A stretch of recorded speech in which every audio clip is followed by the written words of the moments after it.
rhythm and the groove. Move, move. Alright, I make me tell you listen. Move, move. We a dance to the rhythm and the groove.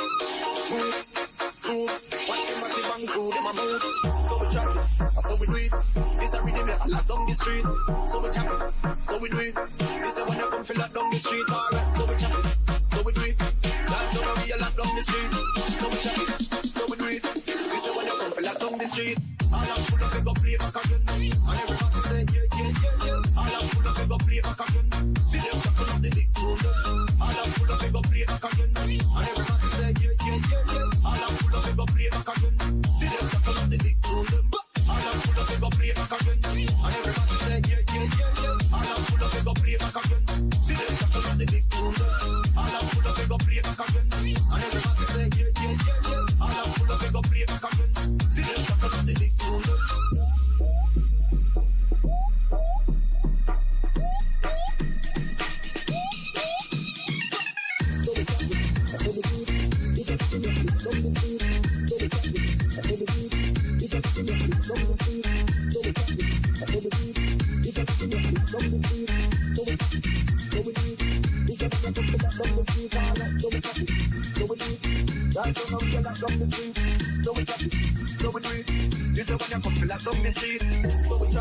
So we do it.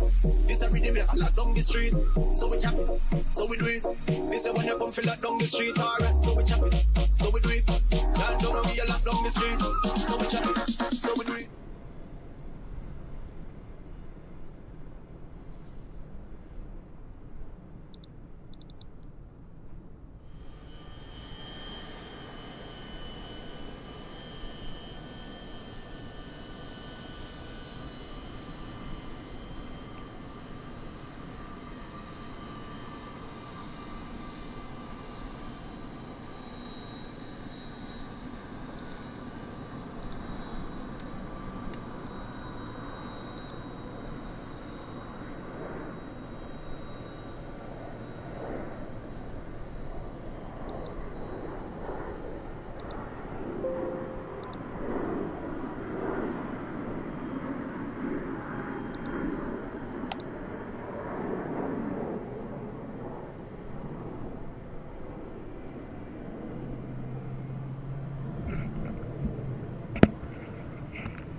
Check. Check 1, 2. Alright folks, let me know if you can hear me. Obviously I want to do an audio test. Stand by.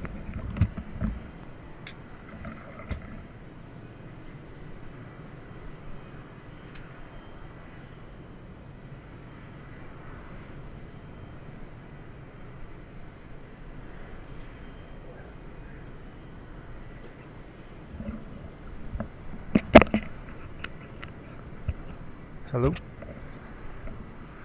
5x5 Israel, how are you? John, what's up? Pops checking in. I saw some of the skills comp yesterday. That was fun. I'll probably watch the game today and we'll be on it. This is our last flight and then we're back to the MD-80, flying the MD-80. Hey, welcome aboard. Flight 16, nonstop service over to Miami. We were supposed to do this last night, but we're going to do it today. Let's go ahead and jump in, and we're going to simulate a turn. Just your average weeb, welcome. I did get your video, and I just watched it before. It worked. And, yeah, let's get something going, man. I'd like to set up an interview with you if you can do it. Maybe, I don't know, I got to look at the schedule, but probably sometime next week. As we roll. All right, it's 12:47, but that was good. You did good on that approach, so we're going to definitely set something up with you. Anyway, we've got... what are we doing? We're doing to be pushed out of here at 13:45, so just about an hour. And we're going to simulate. We just rolled in, shut the engines down, the whole 9 yards. Let's go ahead and get catering in. We'll get our catering services. And this is Montego Bay, Jamaica. I kept saying Kingston yesterday. It's not Kingston. This is Montego Bay. Nice and warm out here. And we're going to go ahead and do a turn. Let's go down here. We'll flip it back. We'll do just a quick align it's called. So MKJS. MKJS. I am exhausted. I'm pretty tired. I gotta tell you, I'm a little tired today.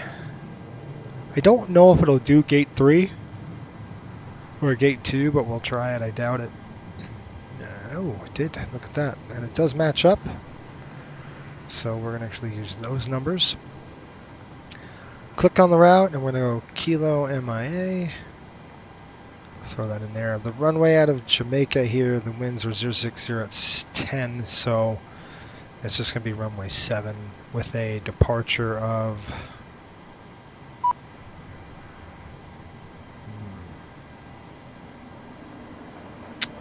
Where's my paperwork? I gotta put my paperwork in here really quick.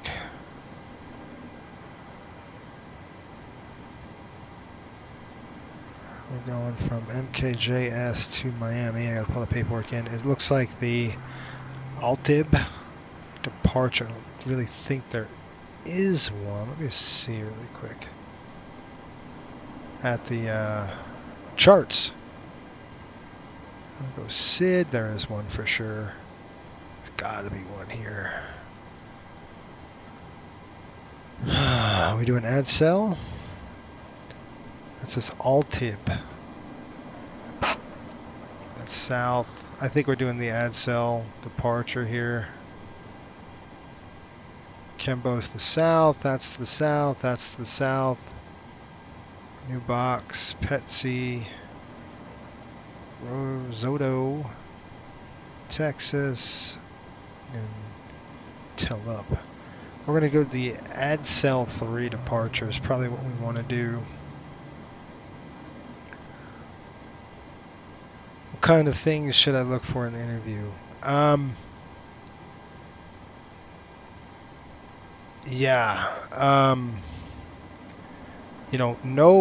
Obviously you need to know basic aviation stuff. There is going to be some 121 style questions that you might get.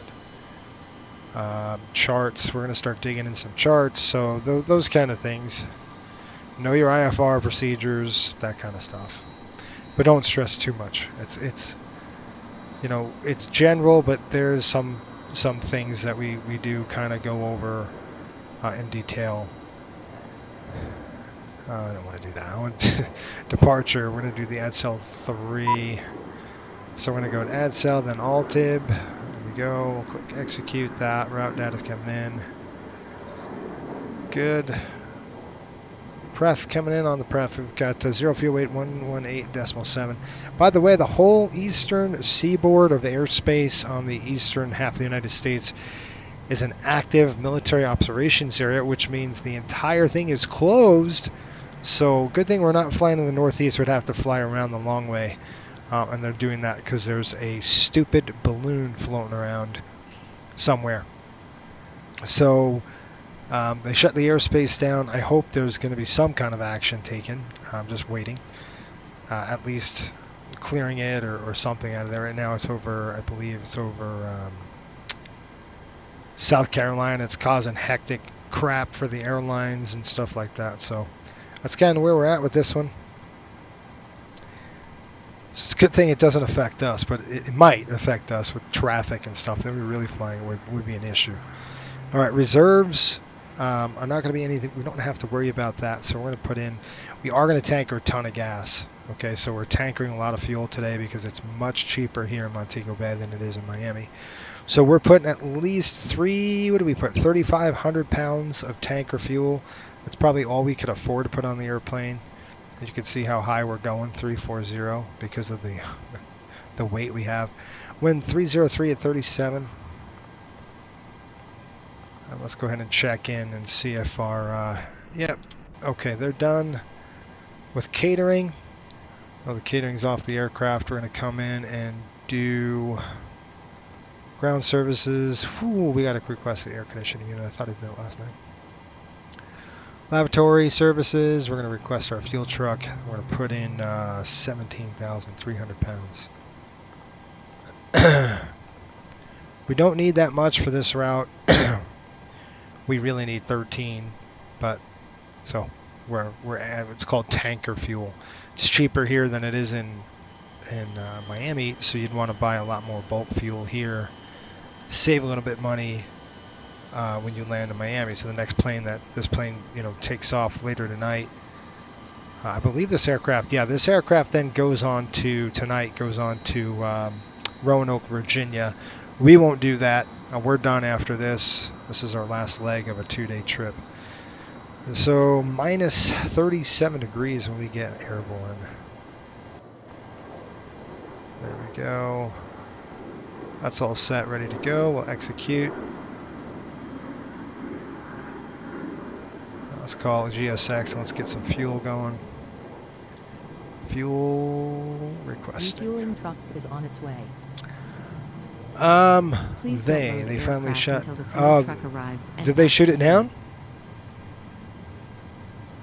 Denali, I'll check it out, buddy. I don't have my stupid phone on me. Where did I forget? But I forget my phone in the terminal. That's not good. Oh no, here it is. It's on my brain bag. Fuel truck is in position. Jeez, that was quick. Please don't load aircraft until the fuel truck. Please use your airplane fuel system. All right, let's go ahead and load it up. Quantity. And then we'll board them. We'll start the fuel process, get it going. I thought I answered you on that, man.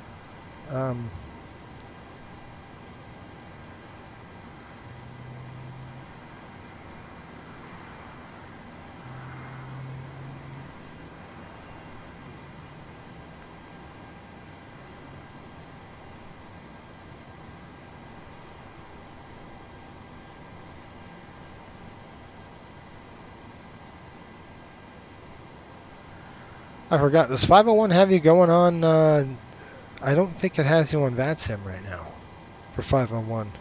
Denali. Joseph. So I'm a little off on that one.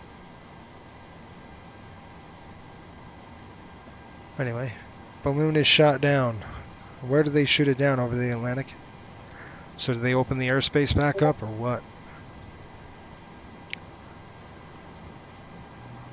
You don't know. All I know is this morning I looked and I'm like, they shut the airspace. I get all these, get the reports and there could be, operational issues, and it's like, oh great, it's gonna really throw us. While we're getting fuel and waiting for our packs load, let's go ahead and do some of the emergency procedures now. Just kind of get the flow done. I know it's like a little non-standard to do it like this, but we're gonna just kind of get the general crap done. That just helps us kind of get through. Yeah, Joseph, I don't know, man. I'm shocked. I didn't think 501 had... you might not want to use 9. I can't tell you, man. Use 50 or something like that. How about that? Use CST 50 are going to go on the network. I don't think it calls for that. I have to look again. I have to read it myself. It's been a while since I've looked at it. So auto brake, set that down RTO right now. Looking good. Like I said, we're getting some fuel in there. It's hot in Jamaica. It's pushing. I think it's pushing over 80 right now. I'll give you folks an idea of what to expect in terms of weather and all that good stuff. That's not where I wanted that. Hang on. I wanted it back here. Does that work? No, it doesn't work either. Yeah, it's better. Okay. Call the satellite up.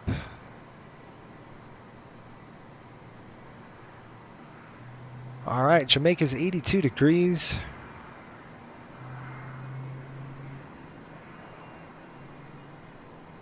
Partly cloudy skies in Miami. We got 80 degrees right now in Jamaica. It's beautiful. Can you imagine? Really, really nice. And Miami's reporting, how about 70? Whoo, Miami's beautiful right now. That I love. That's kind of my weather right there. 70 degrees is just perfect. Right? It's not too cold, it's not too hot, it's dang near perfect. Gate number's 2. I'm going to push out of here with, we're still getting those wing tanks. You can see they're getting pumped in. We'll call them board. Yeah, that's not a factor. Most of it's open back up. There's a current MOA over Tallahassee, though. Got it.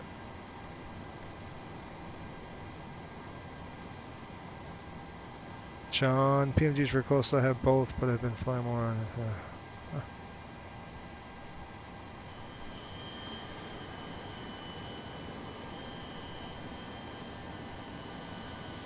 Nice. We beat Valdosta State yesterday, 10-6 in a baseball for the first game of the season. Season's going to look pretty good, I think. That's good, man. Yeah, I loved it. When you showed the flight line, that brought back a lot of memories. I was like, man, look at all that. I remember those days. Good fun. Good fun. It'd be at the beach. When is the Daytona 500? That's coming up, isn't it? Or is it this weekend? Or it passed already? I don't even know. 40, we're looking at 50. Oh crap, where am I? 54. So 54, let's call for the passengers to come in and start boarding. We're going to say request boarding.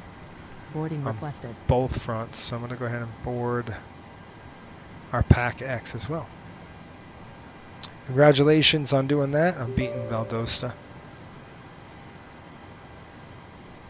Keeping up with baseball, with school and your baseball, it's always a stretch. It's a lot of fun, but it's a lot of work too.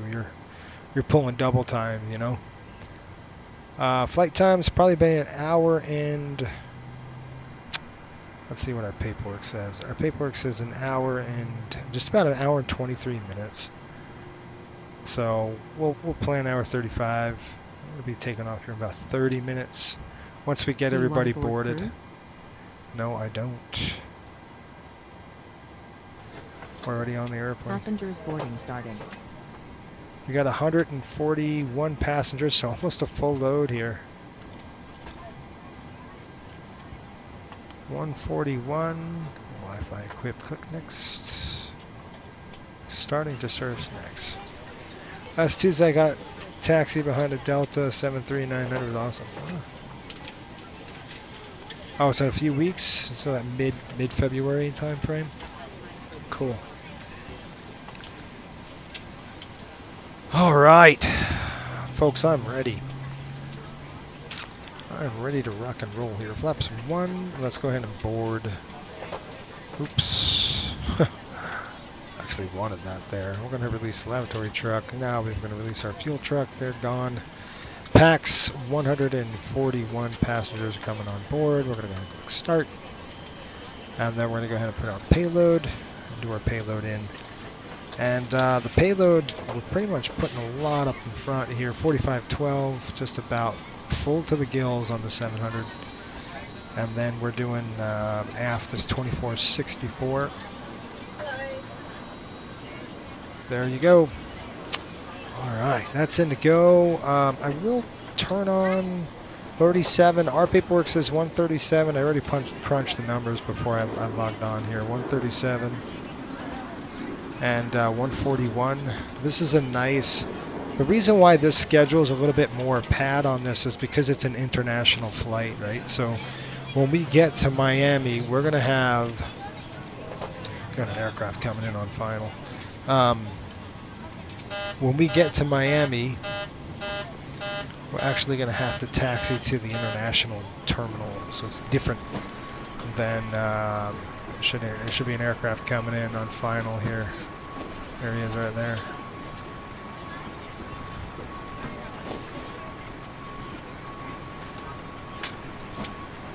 Yeah, real stressful, but it's in order to become a pilot, I got to do it, and it's not getting any easier. No, it's not. Nope.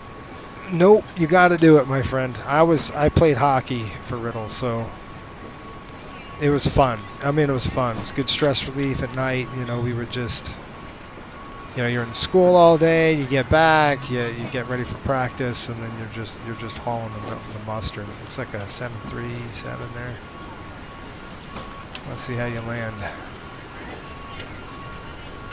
Right over the numbers.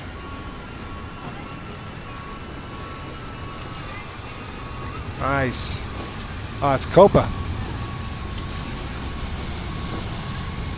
Nice. Got the boards out and everything. That's pretty cool. Good job. There's Jamaica 1.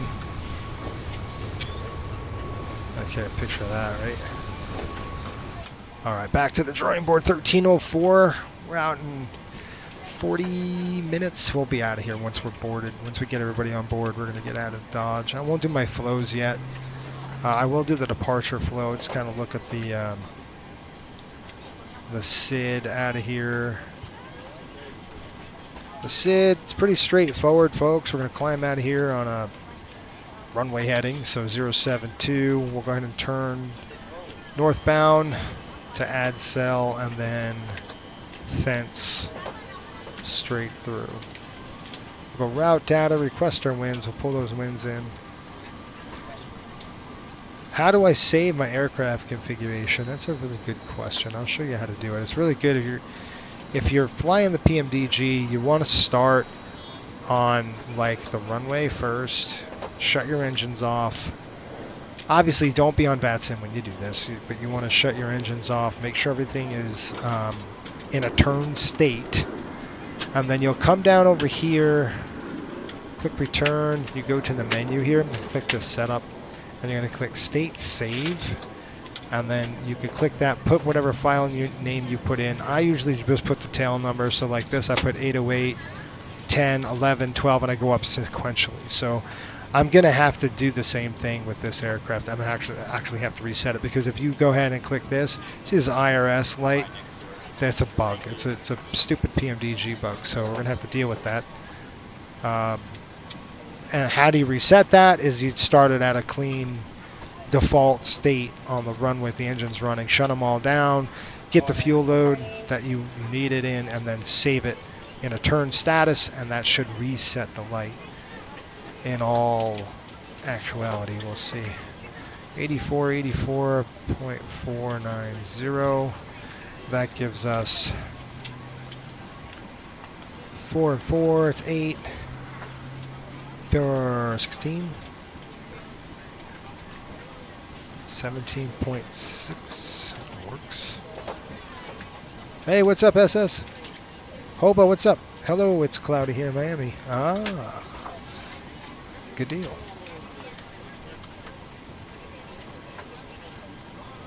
I do that. I do that after every flight. So you want to save your panel state. You just reminded me to do. Oh no, I just screwed up. So I'll tell you what I'm gonna have to do. The good thing is we saved our fuel status from yesterday, right? So with Coastal, it calculates how much fuel we purchased. So on the back end, so we had 6640. So I'll tell you what I'm going to have to do. So I'll show you this. We're going to have to go 6640 again. So we're going to go over to the menu. Nope, we're going to go to actions here. We're just going to click fuel, and I'm going to actually drop in 6640. Just throw that in there. And then I'm going to call up my ACARS program. Okay, I got to load ACARS now. I forgot to load my ACARS program. You just reminded me. Do that. We got 143, 7,000 on the cargo, or 2,400 on the cargo. We'll click start flight. There's the alert. We're good. Now I can load the fuel in, and normally I load it like with an actual load, but we're going to do it this way today, just because I don't want to wait again. 17. What do we call 17.3? So we'll go 17.4. Drop that in there. That's just a quick thing. And now it calculates that difference that we just added. So, okay, we got 141. Let's take a look at this. Initial climb, runway heading, turn left, maximum below. Let's climb up to 10,000. I don't see any issues doing that. Where's that Copa aircraft? Are they anywhere close? Oh, there they are. Just pulled in. The Caribbean is bustling right now over to the south. So we kind of figured that taxi with single engine was actually better. 1016 is set. There it is. Quick turn Ferks is done. We're done. Aircraft is already configured. We're ready to go. It's just a matter of waiting for the packs to load up. That's it. I mean, we'll do our flows, but when we're done, this is kind of where we're at with the boarding process. Yeah, you know, it's just always something here. We got to wait.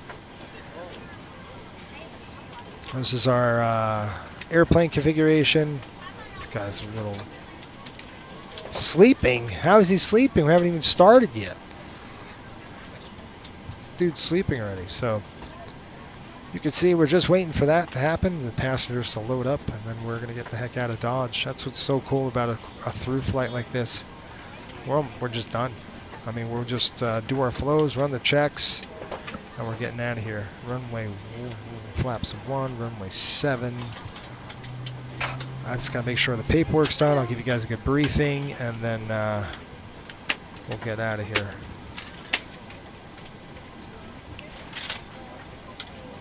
And I'm exhausted. I was watching this thing, and I got this stupid thing I had to take care of last night. That's why I took off quick out of Dodge.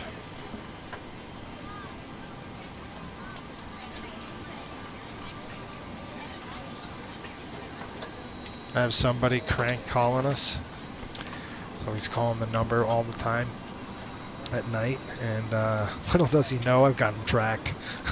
And not only got him tracked, but now I'm going to slap a restraining order on him. So there's a couple of things that I'm doing that's a little heavy-handed, but that's where I'm all about. I'm going to push the legal limit to the full extent to the law without taking matters in my own hands right now. So I will do what I need to do there and be done. So that's kind of what I was doing last night. I was like, oh, all right, we want to play this game. I'll get you, dude. I've got you tracked. No problem. Identity and all. They can't hide behind a caller ID. That's you can't do that. You know, we've got a whole... It's pretty slick. We've got an app that if you call with a blocked call, I know your number. Not only that, it gives me the address too. So... And then all I did was call the police department and said, look, I'm going to press charges on this. So either you engage or I. That's what you got to do, you know. And I'm like, I'll get the restraining order, have a judge sign it, and be done. Does one phone call, he's going to prison. Go ahead, one more call. Oh, we don't know who it is. Smaller items underneath the seat in front of you. Stupid idiots. Location for any of your carry-on items, please use the flight. All right, what add-ons do you need to fly with Coastal? I have MBJ, realistic prowess, or anything else I need? Close it as a courtesy to other passengers.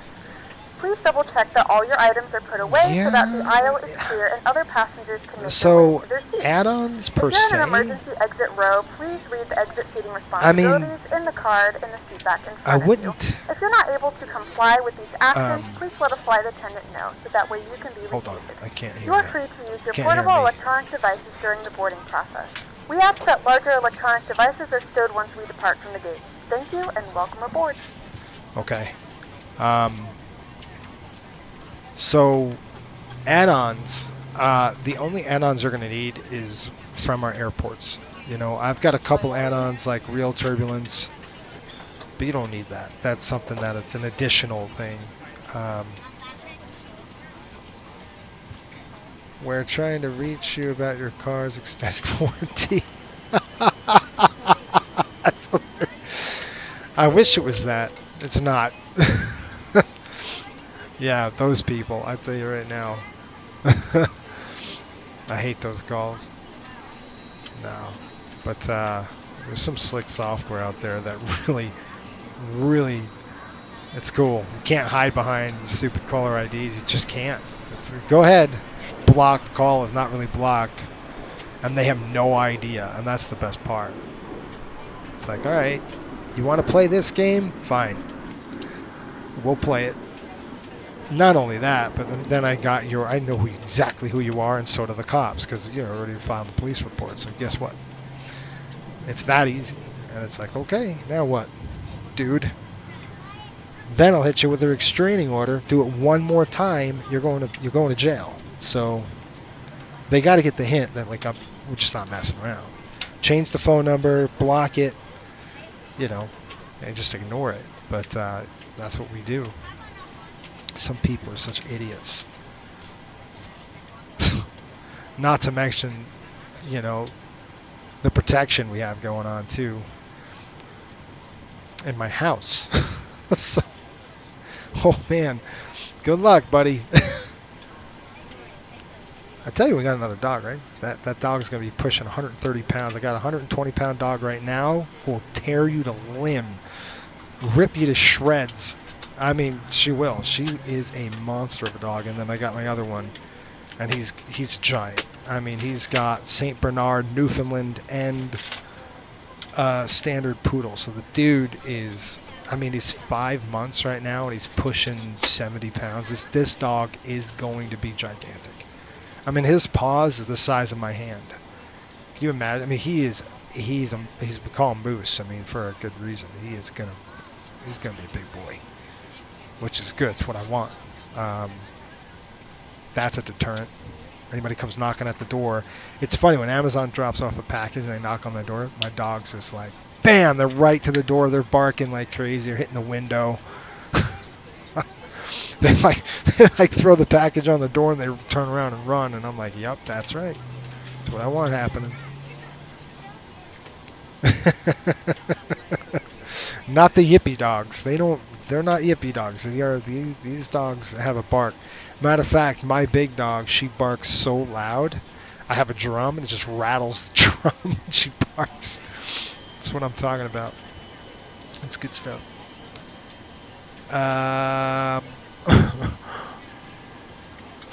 Yeah.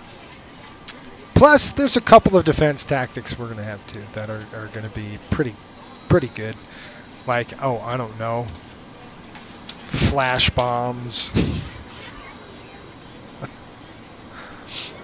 All sorts of smoke. Oh man, it's good.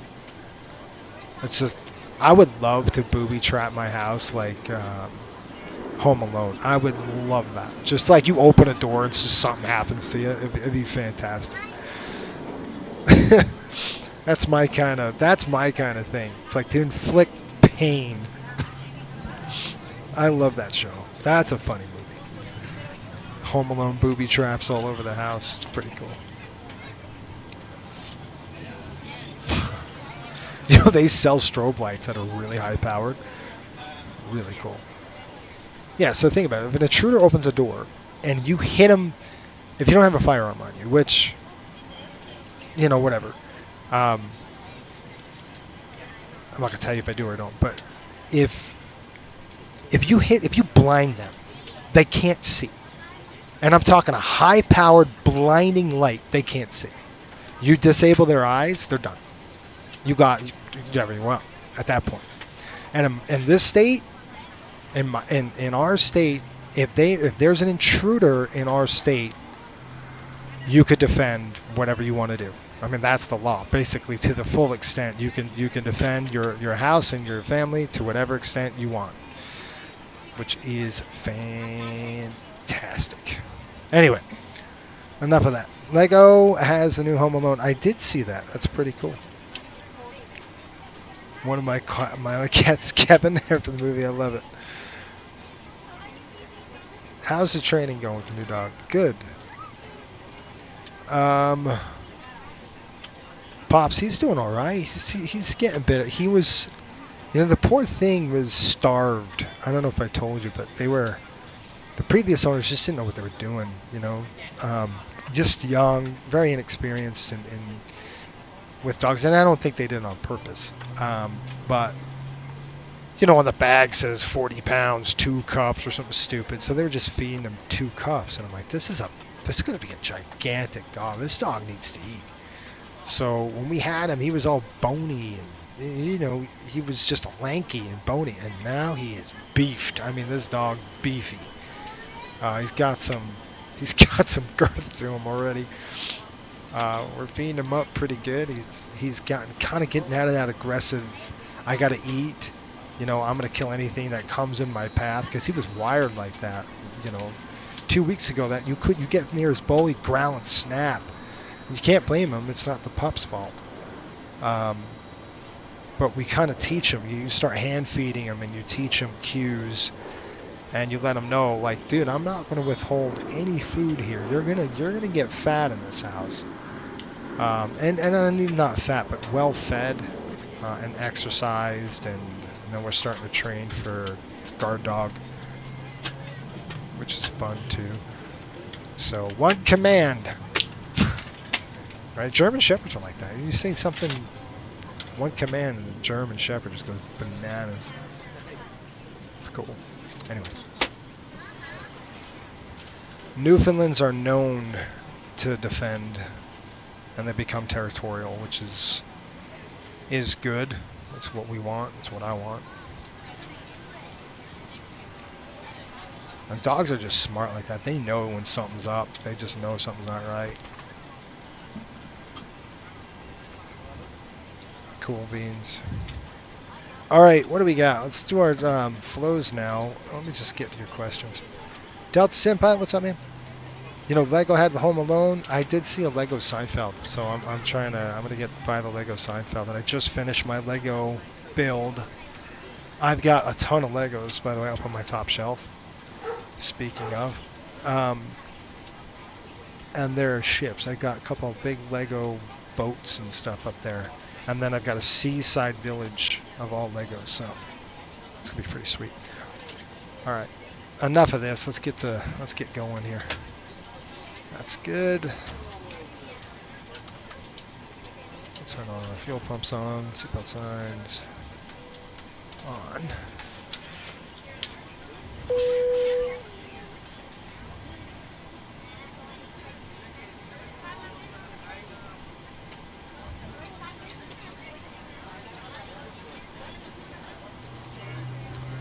Window heat is on.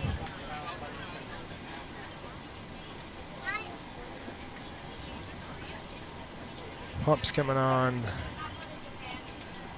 Leave the packs off now. We're going to climb to 34,000 feet with a 0 on the landing. We'll be do right side coming out, so we'll go left side today out of Montego Bay. It rhymes. And then everything else is done here on the pedestal. I'm going to go ahead and throw this to off standby for now. All right, let's run the checks. And I was getting you weather, I forgot. It's really gusty in Miami, to tell you the truth. So the wind's up by the ocean there. It's kind of normal.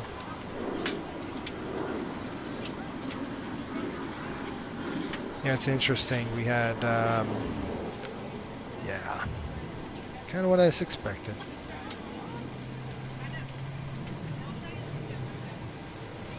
All right.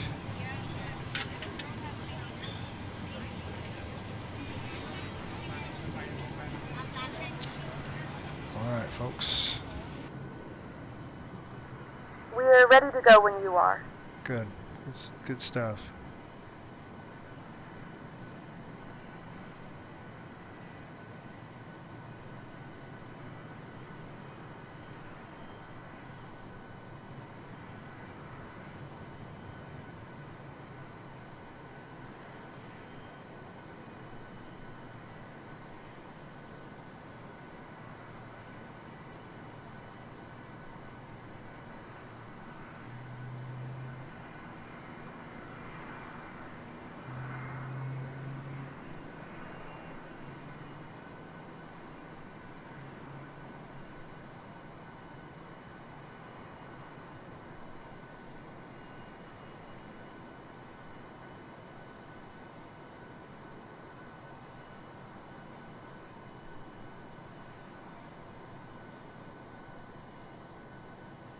Folks from the flight deck, welcome aboard Flight 16, nonstop service over to Miami.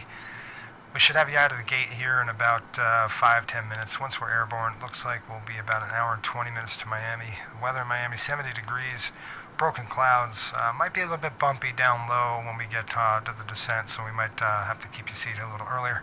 Thanks for flying and watching the FSBN channel. Sit back, relax, enjoy the flight.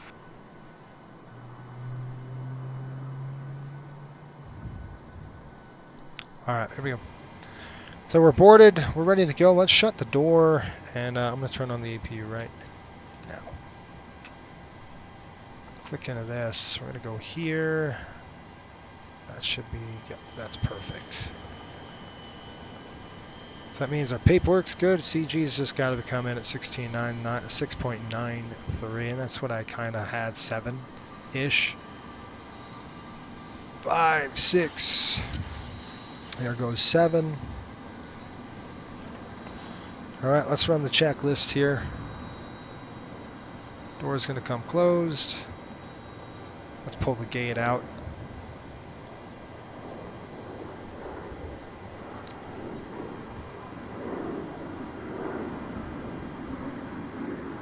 There's the APU coming.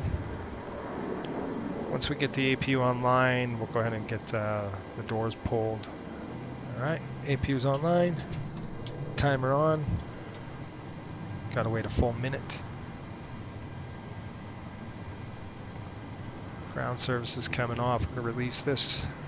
We'll release the ground power now. We're hooked up. We're gonna move our chocks.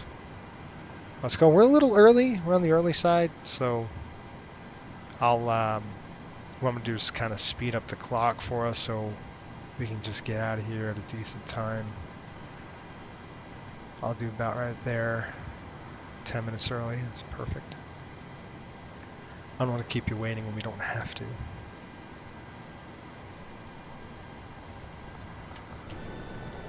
Alright, let's run the checks.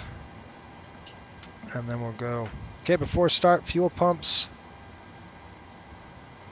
So we're just going to look over here. Fuel pumps on. And welcome aboard flight 16. Window heat. Service to Miami. Our flight time will be roughly 1 hour and 35 Hydraulic minutes. pumps. Please note the cabin door is now on. Closed. Doors we ask that you closed. make sure that all devices are in airplane Pressurization. mode and your larger devices are now shut down and stowed. Auto. If you have not Auto already, brakes on please RTO. fasten your seatbelt and verify it is low and tight Stab across your trim lap. is set. Your Before tray start tables and checklist. seat backs must be in the full upright and locked position for departure. Cabin crew, prepare doors for departure, cross-check, verify straps, and stand by for Departure all check call. completed.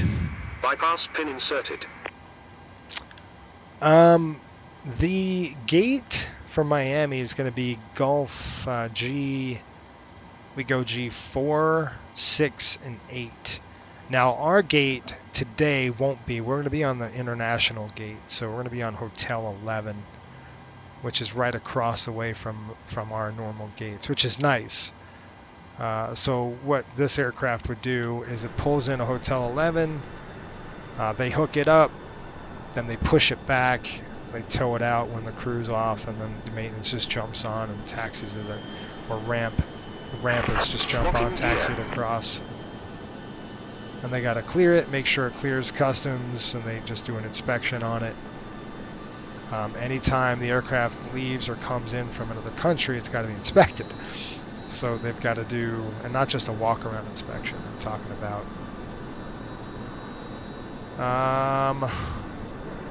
We are going to do nose to the right, tail to the left. We're going to start 2 engines today. Release parking brakes. Okay, time check, 13:37. Let's go to bleeds on. 13:37 out. Nope. What? Okay, 13:37, gate 2. You ready? Timer. Commencing push. All engines clear. Start at will. 2. 2's coming to ground. Bleed is on. Oh, don't you dare do that to me. Sometimes the camera is jacked.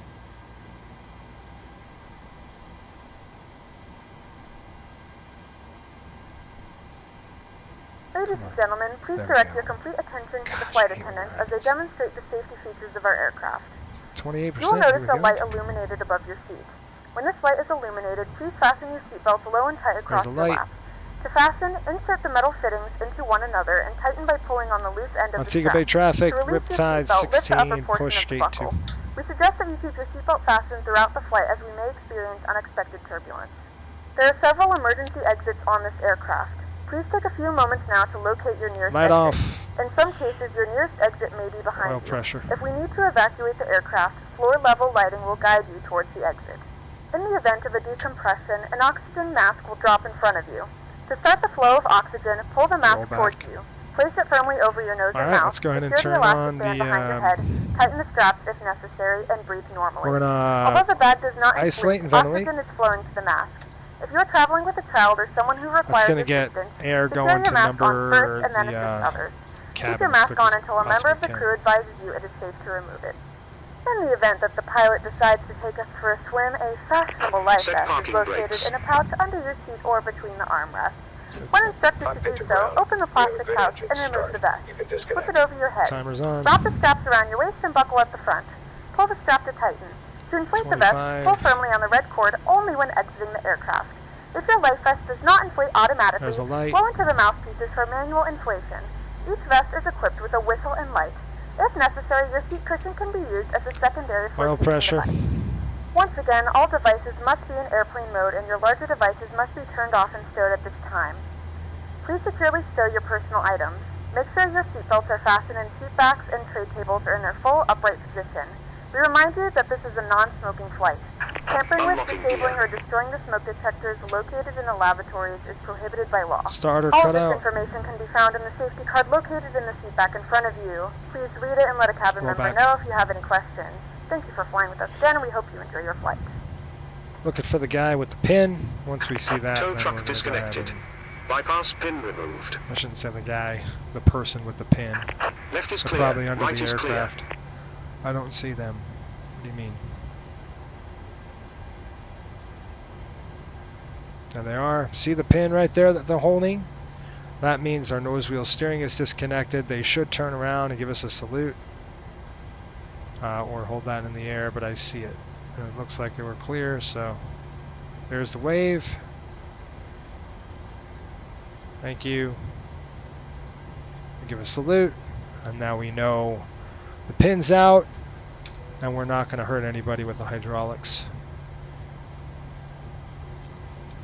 APU's off. Hang on. Okay, let's check this out really quick. Every time I do that, I'm looking at my panel. Inverter, Gen 1 looking good. TR1, TR2, and TR3 look good. Battery bus, that's good. Probe heat's on. Coming across and down the panel, everything looks good. Pack's coming on there. APU bleed's off. Good. Now we're pretty darn hot in the cabin. You can see 40, 50, 60, 70 degrees in the cabin, so not too bad. We're going to go ahead and cool it down just a little bit as we're going into Miami. Continuous, continuous, whoops, continuous. Taxi light is on. Last thing we'll check.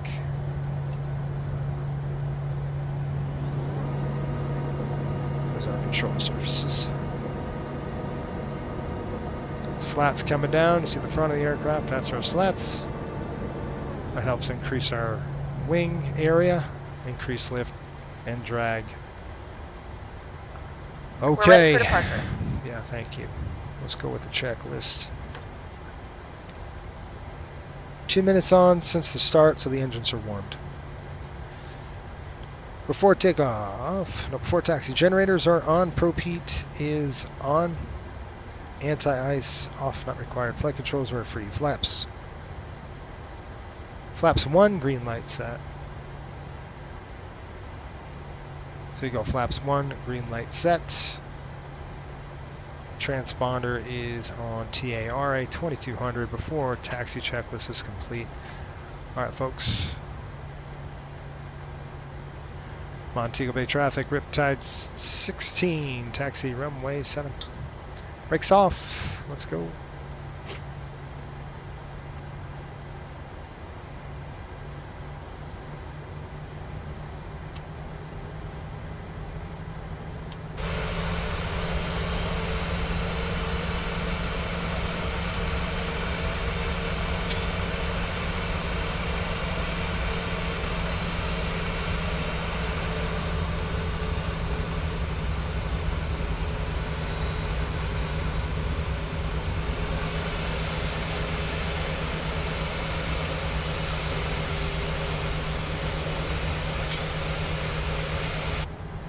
Gotta get some good shots here.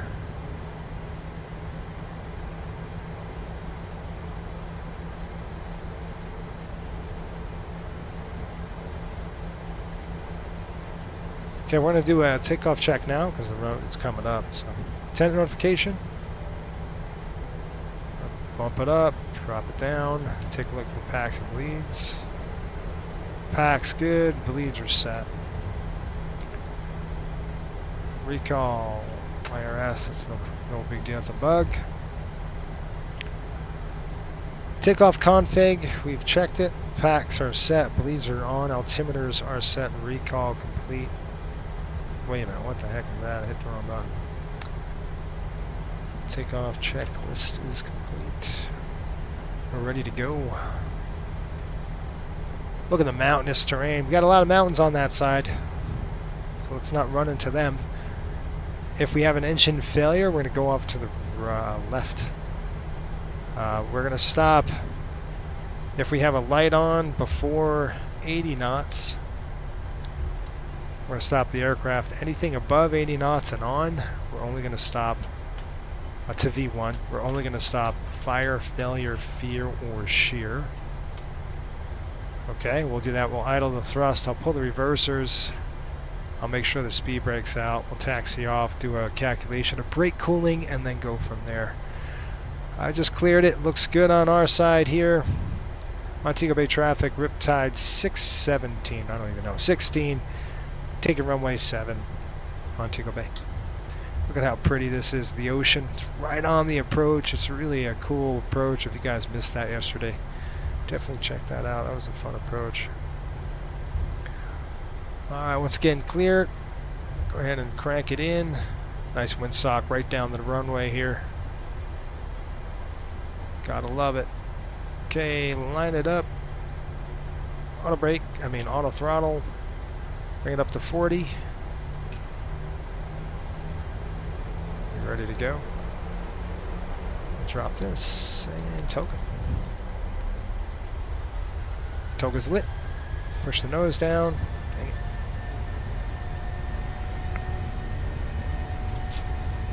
That's my phone. 80 knots cross.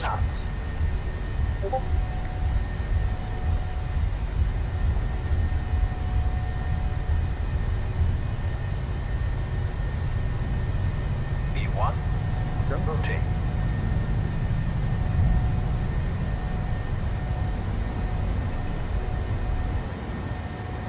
Positive rate of climb. You're up.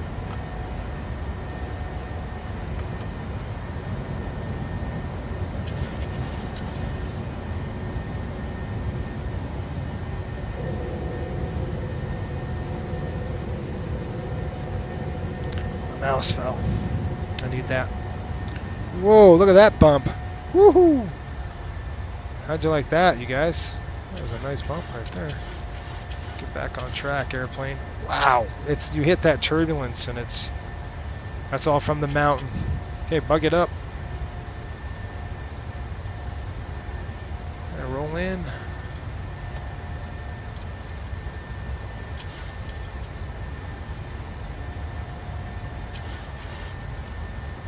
Flaps up.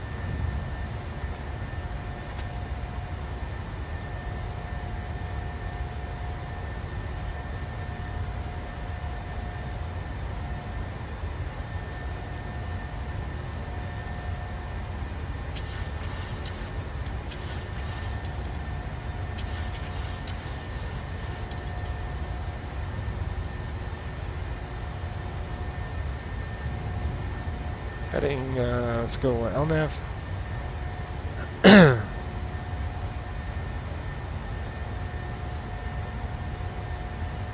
Vertical nav, select. Fly the pitch bars here.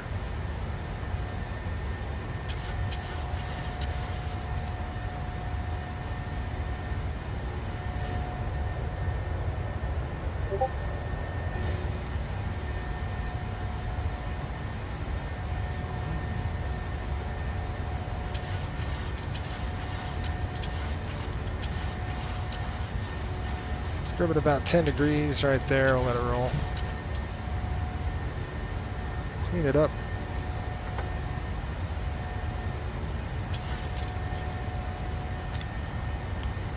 Lights. Taxi lights. Command A on. Launch it up.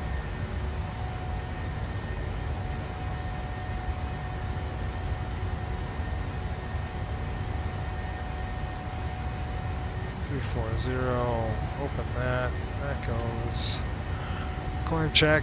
Pressurization's looking good. I'll turn off the engine lights. Climb checklist. Let's go ahead and cancel out the climb performance here. We'll climb.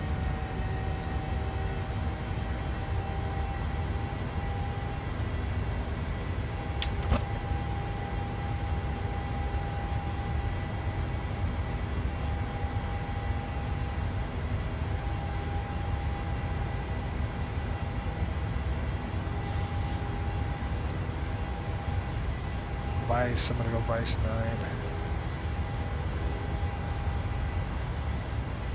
Zeus, transition.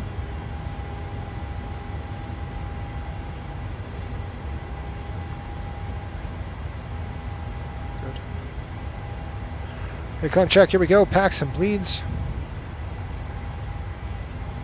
Ladies and gentlemen, we have now Packs and passed 10,000 bleeds. feet. You On, may turn on auto, larger and portable electronic devices. pressurization, This checked. is also a reminder to please keep Start your switches seatbelt are fastened off. throughout the duration APUs of the are flight off. and do not form a line near Flaps the up. lavatory. This aircraft is No equipped lights. with onboard Climb Wi-Fi. check. If you wish to connect to the Wi-Fi, you'll be directed to a page to pay a small fee for internet access. We do offer complimentary in-flight TV thanks Let's see to how our bumpy it partners. is, and we can Connect to the accelerate Wi-Fi here. and you'll be able to access our wide range of free live TV and paid movies library. See ya. Jamaica's in the background.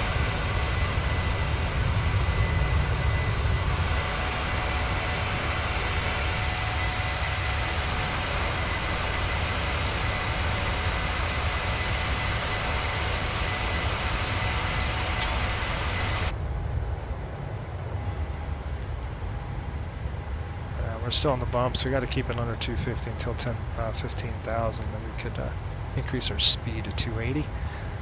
And we do that for turbulent penetration speeds, so you don't overstress the airframe. We're looking good, nice and stable. The aircraft's doing its thing. Good, healthy airplane. That's it. I'm gonna sit back, relax, watch the aircraft do its thing. Kind of track where we're going. Kind of going off course a little bit. I want to go kind of straight out if we can. It's about 20 miles out of our way before we start going track to the north again. So I'm just going to actually go to legs and go direct to this Altib, which is going to be just to the north of Cuba. So let's go ahead and throw it there. Let's get the airplane rolling on track. I don't want to burn all that fuel going that way if we have no ATC on. I'm not going to worry about it. You can see how far off course that really was. Alright, let's go ahead and speed it up. We're going to go ahead and 280 on the speed. And do that by speed intervention. When you open the speed window, you can see it on the MCP right here. I'm telling the FMC to calculate the speed. I want you to hold 280 knots. When we hit 280, it's almost like a level change, but it's a little more sophisticated than level change. Level change is great when ATC gives us a speed restriction, but when we're not on a speed restriction, it's really nice to be able to just say, all right, I want you to climb with a climb profile, but I want you to hold 280 until we're out of this crap. I'm just peeking out the wings and making sure we're good to go. All right, here comes 18,000. So we're going to go standard. Let's shut our lights off. And our wing lights are off. That's it.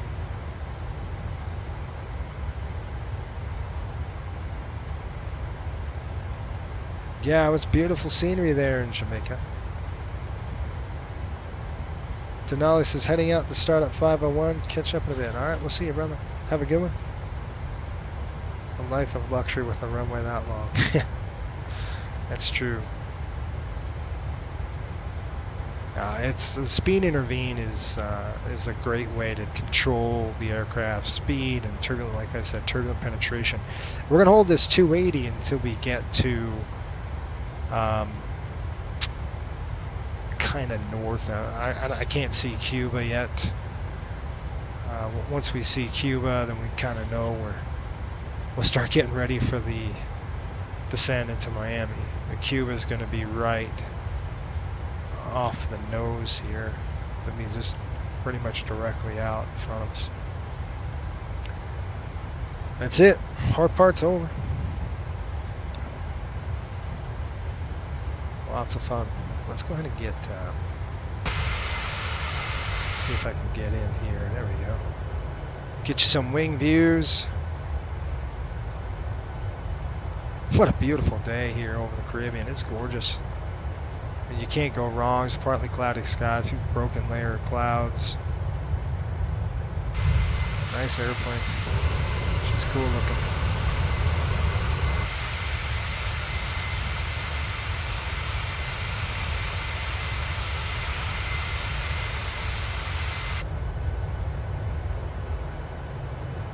I'll give you that view. It's cool. Alright, let's see what we got here. I want to make sure it's on strobe. It is. Alright, cool. What did I miss? You guys want to talk about something on cruise? I just kind of forgot what you wanted to do. Which 737 do you all prefer? These or the P3D NGXU? You know, I prefer the actual, they have a, what is it, I forgot the sound company that did it, that made it. He made I forgot what it was, something sound, CFM 56 engines or cockpit sound 737. I'm still waiting for a developer to come out with that. And, you know, you can see how we're bouncing around right now. We're doing okay. So if I flip the changeover, 0.71, that's perfect. So let the airplane accelerate even more. I took out the speed window. You can see the speed window is blank, which means that the FMC is controlling the speed now, and not us, the autopilot computer.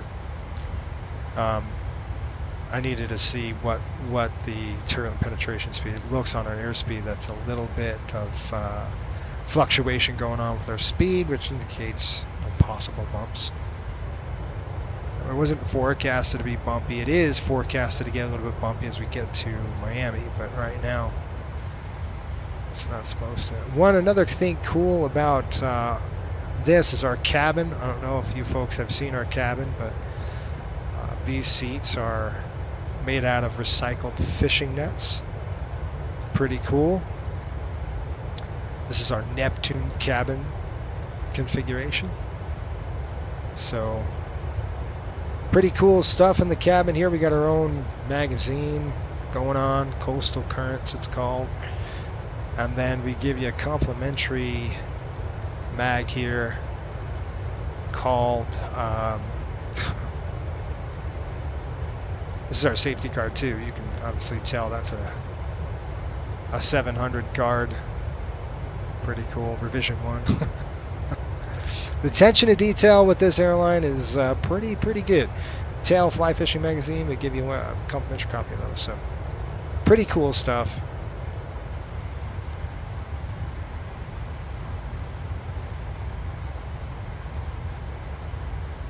What are you doing, Jason? Fly my plane. Well, I'll tell you what, Gary, it's going to be your plane when I land, my friend, because I'm done. My 2 days are over, and we go back to the MD-80, I think, next week. All next week, hockey starts up again, folks. So we'll kind of be out of the 737 for a bit, doing some MD-80 flying until the season's over, you know. So it's just kind of one of those things where if I could get a second. But it was good because I was able to fly the new route up and back. So, and I filmed it all, so I just got to put it up on our website, up on YouTube. I love it. Great cabin. Yes. It's like the delayed rotation when you have a wind shear advisory, right?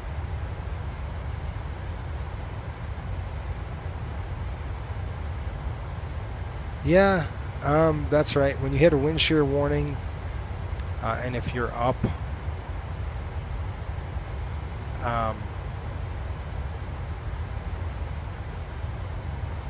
Gary, what's going on? A few weeks ago from Miami, went on a cruise to Bahamas and Mexico. There you go.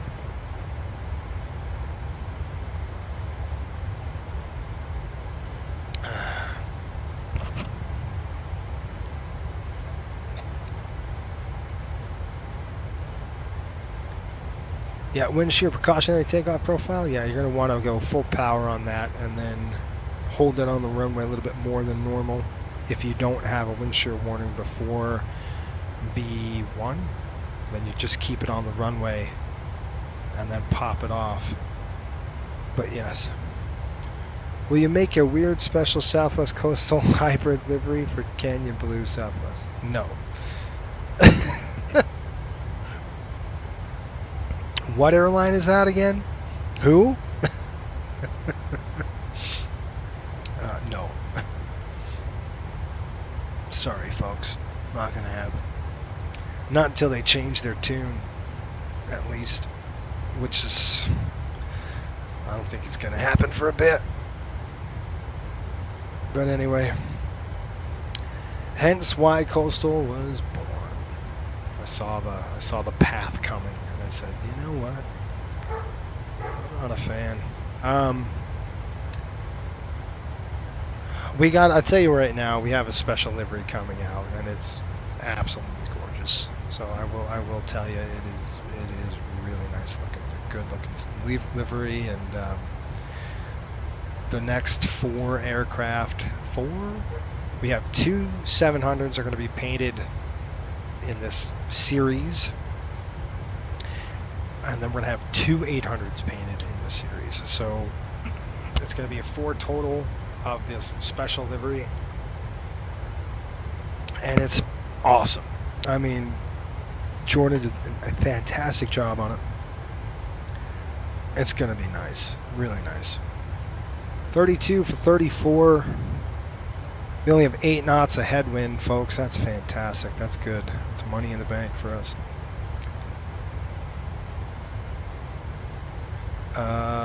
Delta Sin pilot, how does your pilot hat look? Do you have it with you? Yeah, I got it with me. I had it on earlier. It's a nice looking hat. This is our Coastal hat that we have. So really nice. And we've got our logo on there, and I have the hat badge. It's really light. It's probably the lightest hat I've ever held. Normally these hats are pretty heavy. The visor's heavy. It's leather heavy with a band. But these new hats, they're like these stretchy fabric now on these. It's really, really a cool looking hat. So, and I love the scrambled eggs are really cool too. They did a good job with it. Really nice.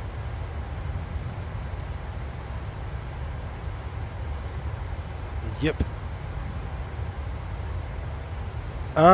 No, Gary, I won't use speed intervention. I only use that if we're hitting turbulence and the airplane wants to accelerate. I'll stop it from accelerating. So right off the wing here, folks, off the right wing, you're going to see Cuba. That's the start of Cuba right there, so you know we're pretty darn close. There's Cuba up ahead over the windscreen as well. Let me turn off the seatbelt sign. I'm going to see if this works. Folks, we've reached our cruising altitude. We're going to go ahead and turn off the seatbelt sign right now. We ask that you remain seated. You keep those seatbelts fastened, just in case if we hit any unexpected rough air. We appreciate you watching us tonight at Swaba Operations channel. Go ahead and hit that subscribe button and check us out at virtualswa.com. As we get a little closer to the airport, we'll let you know on the weather conditions. You can have it up and move around the cabin. However, we ask that you keep your seatbelt fastened when seated in case of unexpected turbulence. Cool. I have no idea what just happened there on that one. I can tell you. Are the coastal flight attendants funny like WNs? Yes, they are. That's what we encourage. We encourage our flight attendants to wear shorts and boat shoes, and same with the pilots. Like we had, our pilots could wear this, or they could wear, I think it'd be really cool to have like a Columbia fishing shirt with epaulets on, some shorts. I would love that for our pilots. It'd be really sweet. Nice laid back atmosphere. That's what we're all about. Delta Sim pilots, how much are those hats? That one ran me about $100. I got a custom made, so it was $100. Really nice. The hat badges we sell as well. Those black scimitar winglets or something else. Speaking of scimitars, why are the Southwest Heart livery ones white now instead of blue? Probably because to save money on weight. That's probably why they did it, to save weight, money. They don't, you're painting that, which obviously adds weight, maintenance of it. The paint peels and strips, and you got to repaint it. So sometimes it's easy to just put a white coat on it and then be done. You're not adding. Now, I believe they had in Southwest, they had the stripes that go up. Well, you had three colors of paint, right? You had a blue, like a silver, and a red, or something like that, and that costs money to do that. So they're probably trying to save some coin doing that. SS has a bunch. That is a bunch, yeah. Yep. Yep, this is Coastal Spirit. Who's the Coastal Spirit? Yep, this is a cruise in the air. That's exactly right. If I knew how to fish, I'd fly this airline every day. That's right. It is worth it if you get, I use it all the time. Like the wings we have our cat badges. So, there's our cat badges. That's real. And so is our wings. Our wings are real too. They're metal. So our flight crews, when they graduate, they don't get one of these. They could, they'll have to buy them, but they do get a badge. I give them a free crew badge, not the lanyard. Again, you have to pay for that, but it's cheap. The lanyard's cheap, but the badge comes free, and then we give you a whole bunch of cool stuff. I've got to send Cody a whole bunch of stuff still. And Nate, he's on my list. But this we give for free. Right there. This is metal. This is a metal bag tag that we give all of our crew members. One of these, which is beautiful. It's a beautiful blue. I love it. And it says #FlyTheShark, CoastalAirways.com, and it says trained beach bum. So you can see, you do get stuff. Plus you get your own badge. You get stickers and the option to buy wings and a hat badge if you want one. Are you planning to keep Coastal and LLC? Yes. Wow, those are nice to wear and get paid to fly the best. Yep. There you go. Good stuff.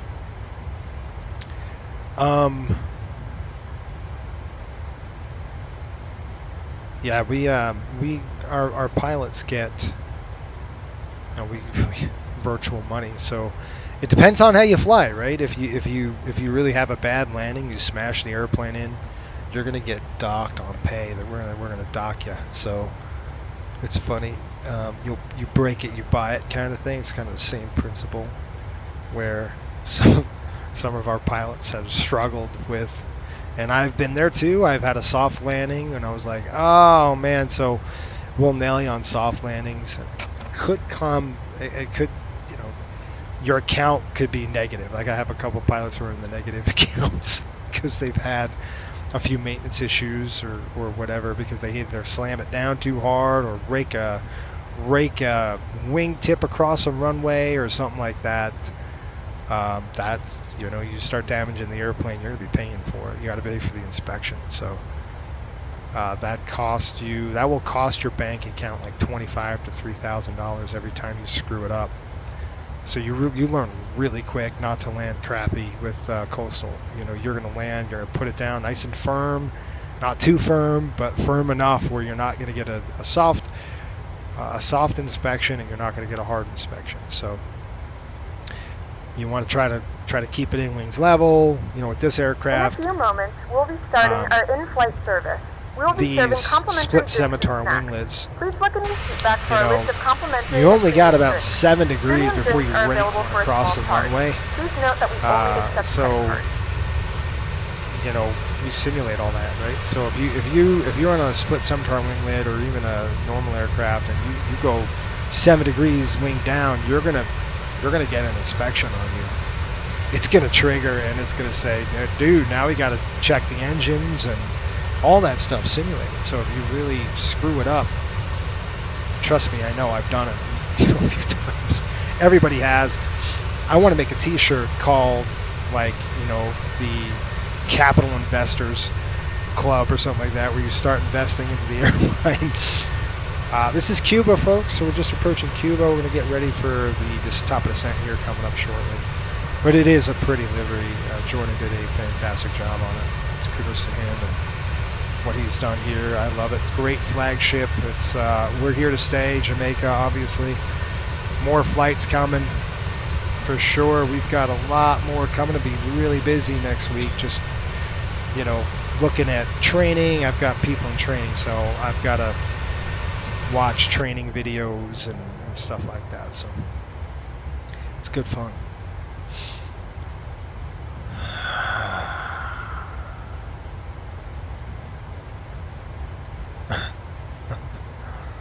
I wear my uniform outside. There you go. That's good. So basically, they're paying to fly due to their landings. Yeah, you break it, you pay for it. That's the mantra. And it's so funny. We have in our Discord channel at Coastal, we have our pilots always threatening a union. I think it's great. And I, as the CEO, I'm like, go ahead and get a union. Let's go. We'll have a CBA. We'll do it full on. You want to do a CBA? We'll do a CBA. I think it's hilarious. I mean, that adds to the fun of it. But they're always threatening. Hey, I put a note out there. I'm like, out of Miami, please, single engine operations on taxi. We're losing money on fuel like crazy. It went up like 50 cents a gallon now. One of my pilots, yep, it's time for a union. It's time to unionize, and I just start laughing. I think it's the funniest thing about that. And I'm like, I'm not doing that. That's up to you to get a union rep. I want to see a union rep and a contract. We can negotiate pay, the whole 9 yards. Anyway, I just chuckled.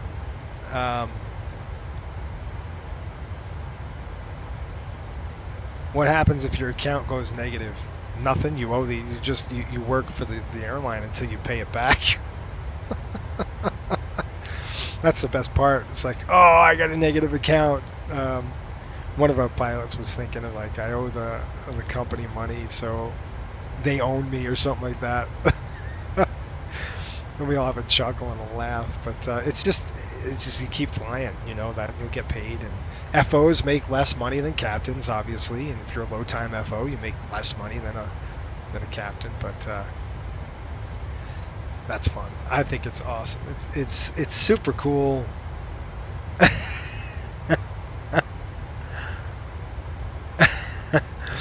I love it. It's good fun, and not every VA does that kind of stuff, which is really cool. By the way, folks, this is our company store. Check out our shirts. We got some really cool swag there. Right there, flycoastalairways.myspreadshop.com. Check it out. Especially for the summertime. Summer's coming up. There's a really cool coastal feel shirts there for you. We've got some really cool, neat crab shirts, some aviation stuff, obviously. Really stuff. Good, some cool stuff. Check it out when you're able. It's really neat. All right, let me get to your comments here. Today I was practicing. What happens? Yeah, okay. What happens if someone crashes a plane? Like me? Yeah, I crashed a plane before. It sucks. You're pretty much it doesn't register. So we won't simulate that, right? So we're not going to simulate loss of life or a hull loss or anything.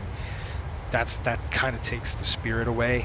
But we want you to learn. Like when I bit the bullet in the MD-80, I really had it took me a good week, 2 weeks to really get over that, where I was like, all right, I'm going to sit in this sim and I'm just going to practice and practice and practice. And there was a lot of things that went wrong on that flight. You know, I was tired. I had about 5 hours in between trips. I was pretty tired. And I didn't take the MD-80 out and do its full maneuvers like we do with the 737.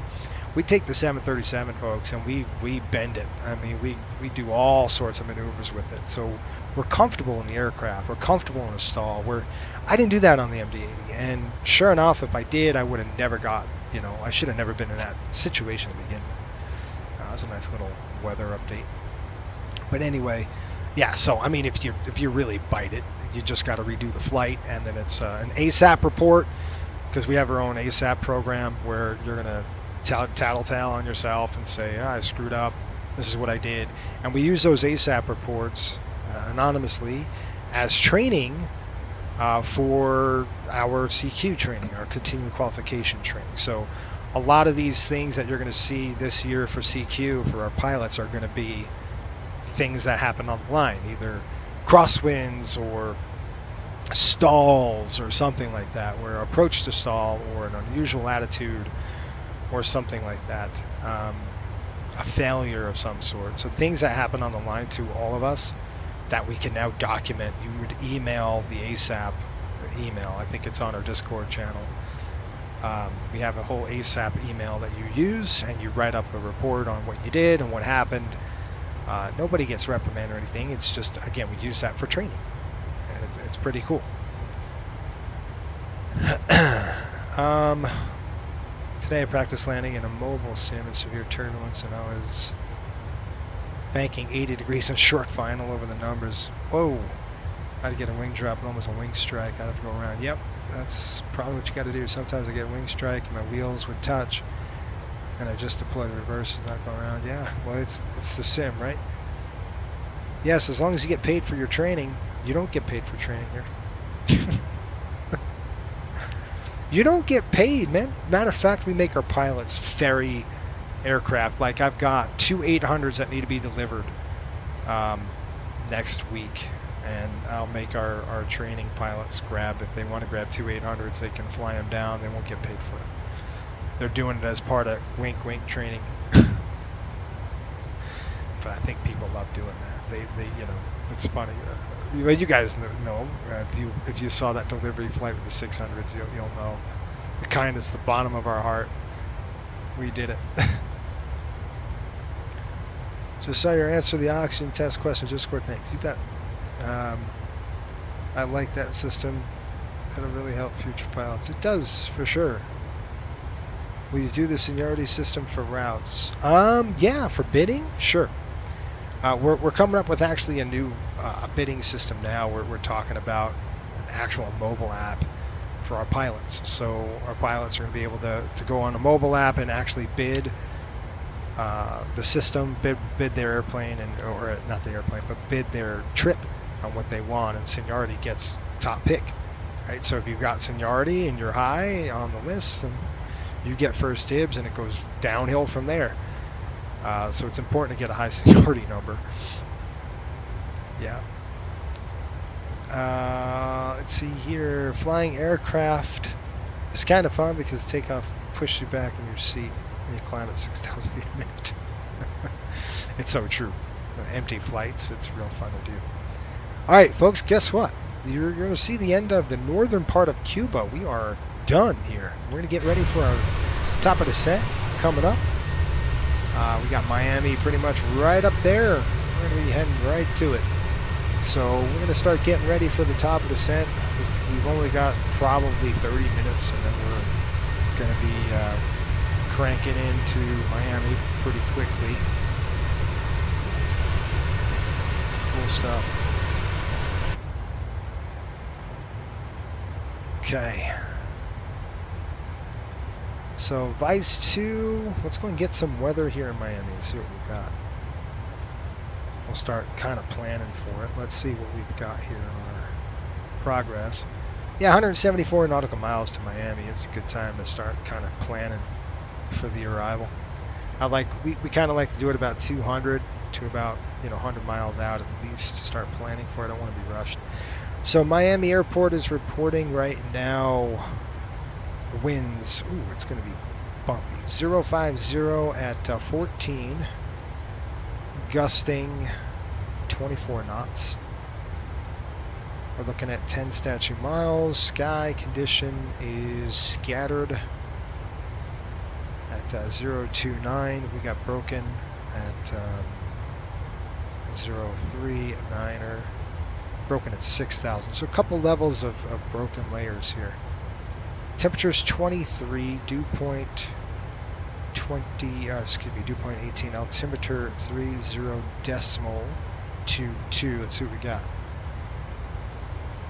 Peak wind 040 at 26. Approach is being conducted parallel converging, intersecting runways. Arrival expecting runway 8 and runway 9. We're going to go on runway 9 today. RNAV or GPS approach runway 8 left. LDA runway 12. Hold short of runway 9. 8,100 feet. LDA runway 9 to hold short of runway 12 is 9750. Okay, well, we'll see.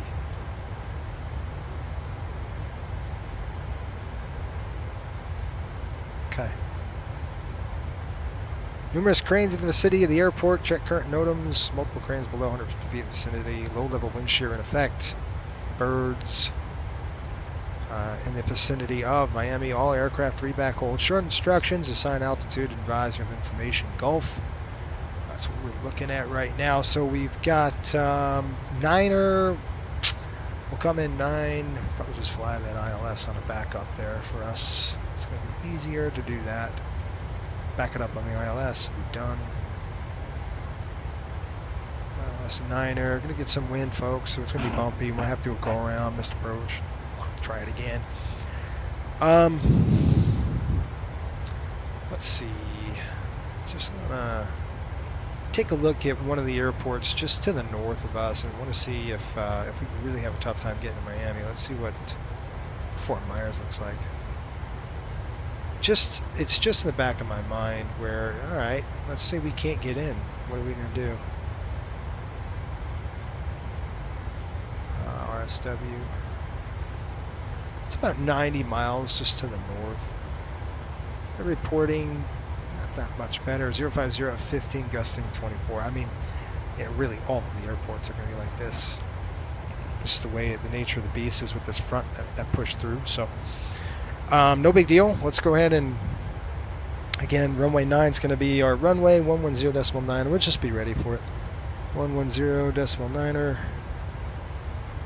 We'll be ready for, you know, a go around if we need to. We'll brief a go around and I'll make sure we're on top of it. Okay, I want to break on 2. I'll run the numbers here. Can't wait to see it. Low level wind shear. Yep.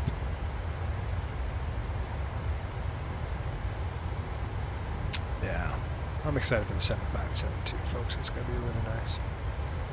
Okay, coming back to inches. And we're looking at what did I say? 3022. Raj. Let's go to descent. We're going to go to forecast. Let's request a forecast 30.22 in the box. I'll execute that.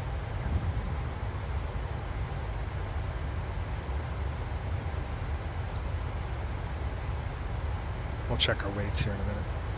It's going to be close. It's going to be close to max landing weight. Load it up.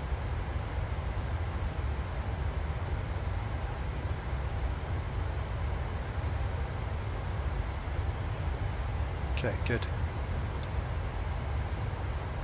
Let me run the numbers right here. I'm going to run the numbers for Niner. I don't see any air traffic controller on. Okay, we're going to go landing en route. Let's go ahead and pull in Miami. We're going to go to runway 9er. Conditions. Mach 3.3. Flap. I'm going to go flap 30. Just because of the wind. I mean, you could go 40 and spool them up, and I want a little more buffer between flap 30 and the speed, because we're going to be bouncing around, guarantee it. All operative, auto, and the landing Let's see what we got for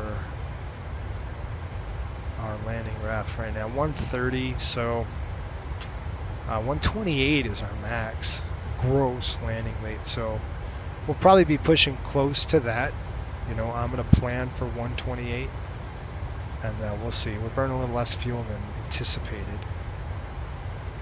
and that's okay. I mean, I'm just going to plan for 128. This is a 737, so it's not like you can land overweight. You don't want to. You know, you'd call maintenance and say, hey, we got an overweight landing coming in.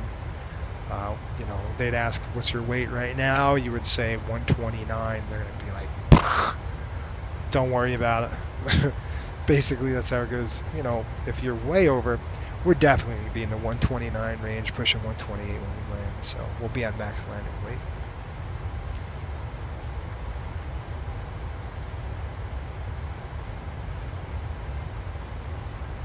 Yep, I've heard of 737s land. Yep.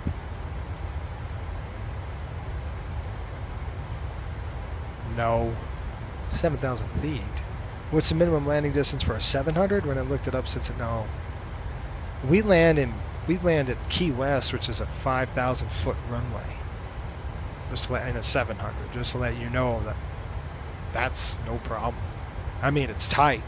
Don't get me wrong, it's tight, and you can't carry a lot of gas out of there, but she'll do it, no problem. This airplane is great, performance-wise. I'll put it down on a 5,000. Now, it's tight, don't get me wrong. It's, you know, it's like, okay, we have to have our wits about us. We gotta know what we're doing, but we land at airports at Coastal. We land at 6,200 foot runways, 5,200 foot runways, 5,000 foot runways. That's why you gotta know what you're doing. I mean, there is no kind. You can't just kind of sit back, and you gotta know what's going on all the time. We don't, and a lot of our airports that we service are like that. All right, we're gonna do auto brake 2. So landing weight right at maximum gross here. Flaps 30. Landing available. A distance available 11,398. Now it won't take us that, but we'll land with auto brake 2, which gives us 75.95. We are going to add a little more pad on this. We're looking at gusting 24. So 12 knots increase. So we want to do a 12 knot increase on that, folks. So you're going to add 12 knots to your landing speed. And the reason why we're doing that is because of the gust. So you take whatever the gust factor is and you half it, right? So it's pushing 24 on the gust, so what we'll do is going to bring us to 80,000, or excuse me, 8,000 forecasted, 8,071. And what I'm going to do is I'm actually going to let this thing roll right out if we don't have traffic. I'm going to let the airplane just coast. We'll pull the reversers, just kind of go idle thrust on it, take the auto brake off, so let's just coast down all the way to the end of the runway. We'll turn on the APU short final. This way we don't have to do it on taxi because it's going to be quick. All right, so that's our plan.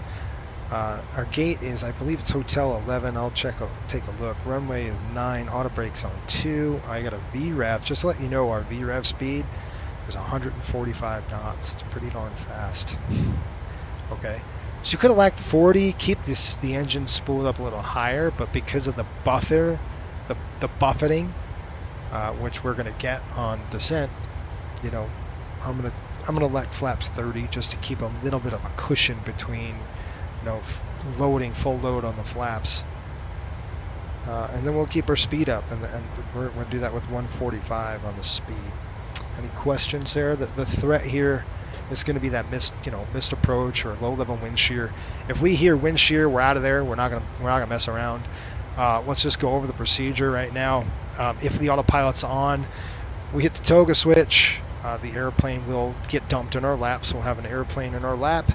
We'll just make sure we rotate. We'll go initially toward 15 degrees. We'll go flap 15 first, and then we'll put the gear up so we don't get the horn. And then we'll just clean it up as needed. We can hold off our Virginia Keys, but I probably won't do that. We'll probably just fly right back around, do a base leg downwind, zip it right back in, and try it again. If we don't make it in the second time, I'll probably bug out, take a look at our fuel status, and we'll at least need, I'd say, about 20 to 30 minutes just to get to Fort Myers. But to be honest, Miami is going to be the best runway of choice for us, okay? So it's not going to be that bad. Looking at crosswind conditions right now on runway 8. So what's so cool about this, the Navigraph app, folks, if you have the Navigraph app, you open it up and click runways, it's going to tell you runway 9er. How about a 9-knot crosswind, 13-knot headwind? That's nothing. So it's just going to be bumpy. You know, it's going to be a little bit bumpy. We might get a low-level wind shear, but we're going to have 9 knots on the coming in from the left side. So we'll just have to make sure that we push that over a little bit. And you can see this wind correction is 5 knots. Well, that's not true. We're going to give it a 12-knot bump, and then we're going to dump that in there. Okay. Good stuff.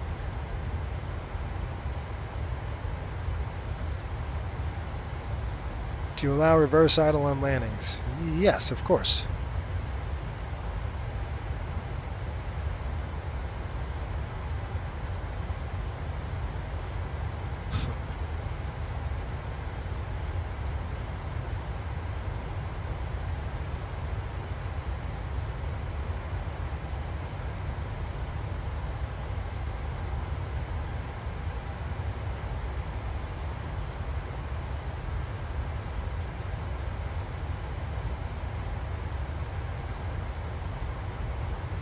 I'm trying to catch up on your...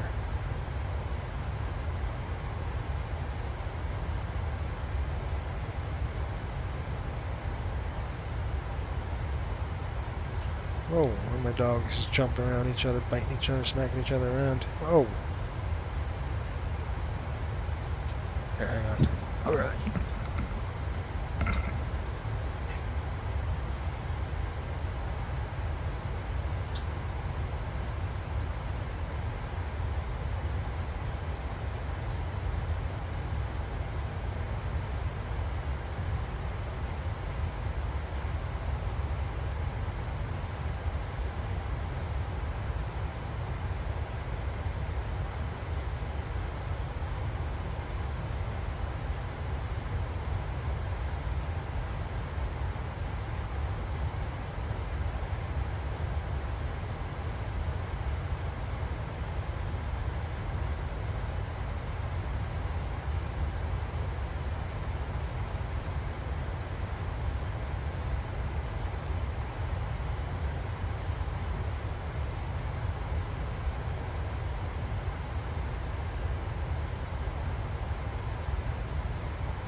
Yeah, you know, there's a United flight that did that in LaGuardia, Dad. It was raked across the runway.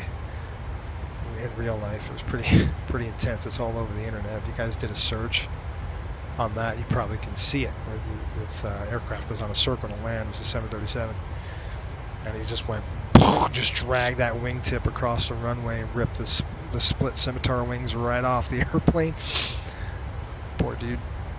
Declared an emergency, and instead of going to JFK, he went right back to LaGuardia, which is a 7,000-foot runway. And I get it, it's just the wingtip, but you really don't know what kind of damage you had.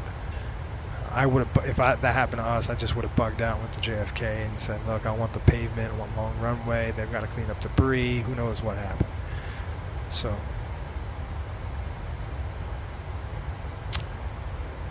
What's the softest you can land a 7.3? I don't know.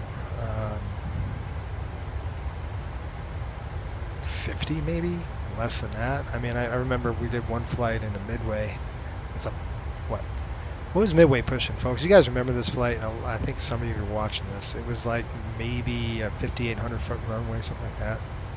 Came over the numbers. I just did a duck under, man. I way ducked under the approach profile, which is never a good idea.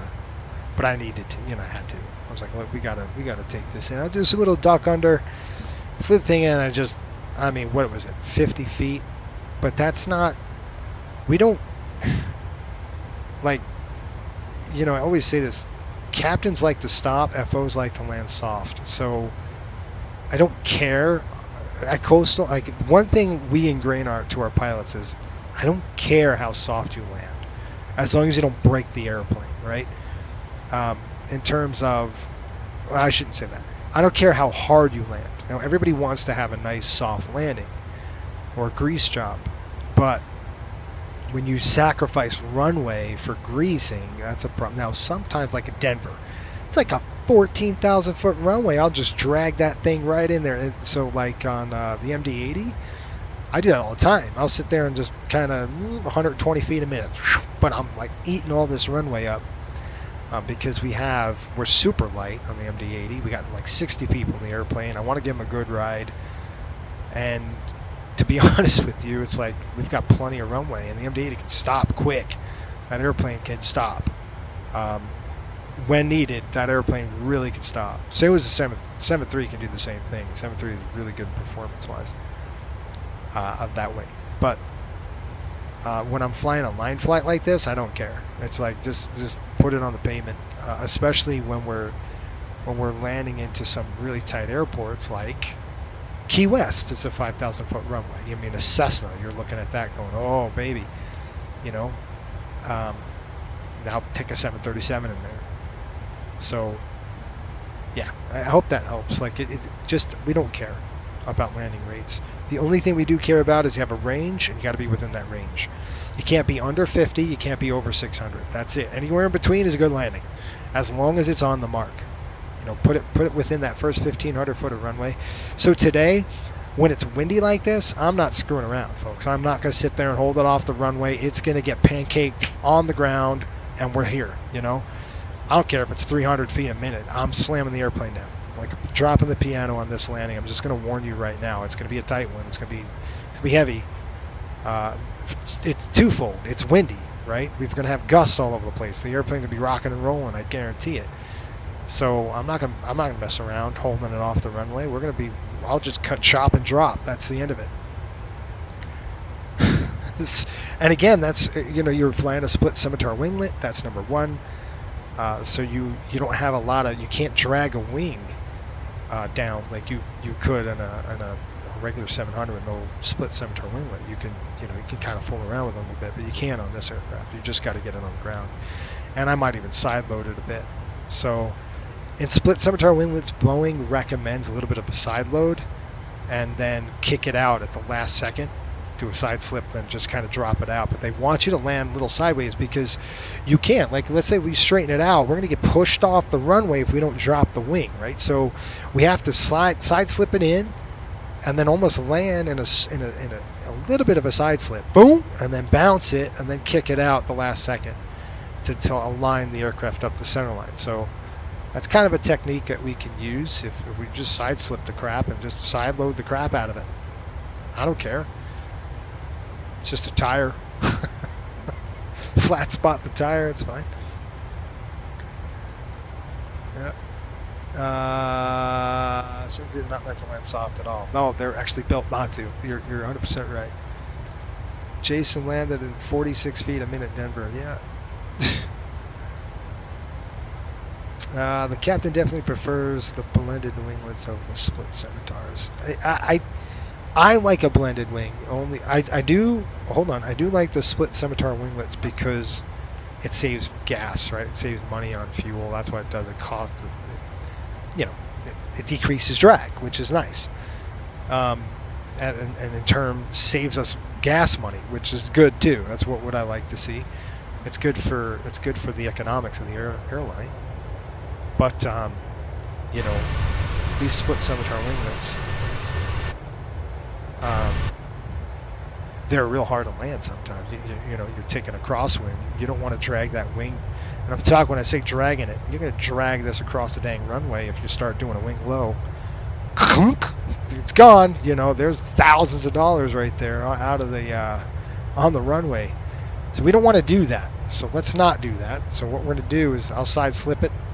It's only 9 knots, folks, so I'm not too concerned with it. Look at this beautiful water. Isn't it nice? Pretty. So anyway, there you go. A little bit of a little bit of 737 knowledge for you. All right, top ascent coming up, folks. In about 5 minutes. Pop says I'll never forget it. What happened? I'd say your ideal landing would be between 1,000 and 1,500 feet. That's right. 150 to 200 feet a minute. Yep, that's perfect. 250 is firm. You know, you want to be a little less than 200 if you can get it. A good landing, you know, one where it's like, wow, the passengers are happy. It's going to be less than 200.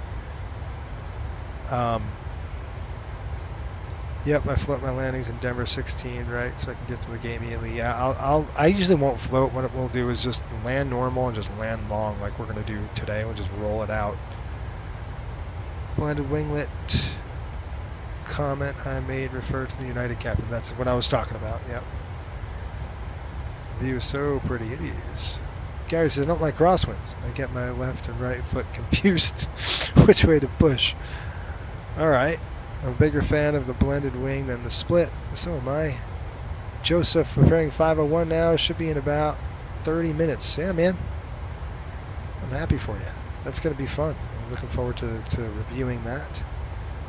And seeing, he's in the 500 series. That's really cool. All right, I'm going to look at our station information pages, which Cody, one of our pilots, he's our training pilot, he put this together for us, and it's beautiful. Beautiful PDF on basically our airports, where we land, and that's where we're going. Hotel 11 is the international flight. We've got, when we're doing H11, that's going to be, in this flight, we're going to be landing at Hotel 11. We're top of descent coming up right now. And here we go. No, I don't see anybody online that we have to worry about. We're in Miami Center now. We did. We are on the Vice 2 arrival. One thing I need to be checking, and I should have checked before. I'm going to drop this down. Hold on. Come on, you stupid thing. Get there. Okay. Let's go to our legs page. Let's take a look. We've got Ziggy 21 and 280 knots of 15,000. That's correct. Vice is above, or excuse me, below 16,000. Then we've got Niki. 14 to 12. Then Gamey is below 11,000. And then we've got Rabin at 9. Castillo is at 8. And then we got Vectors. And Vectors, we're going to go 9er. Just enter that. And then you can see we'll go Vectors to Grit. To assist with customs at our destination, flight attendants will begin handing out forms momentarily. Please review and complete these forms and keep them with you for presentation upon arrival. Shoot, I did that all goofy, but it should work. All right, folks, on top of descent, here comes the seatbelts.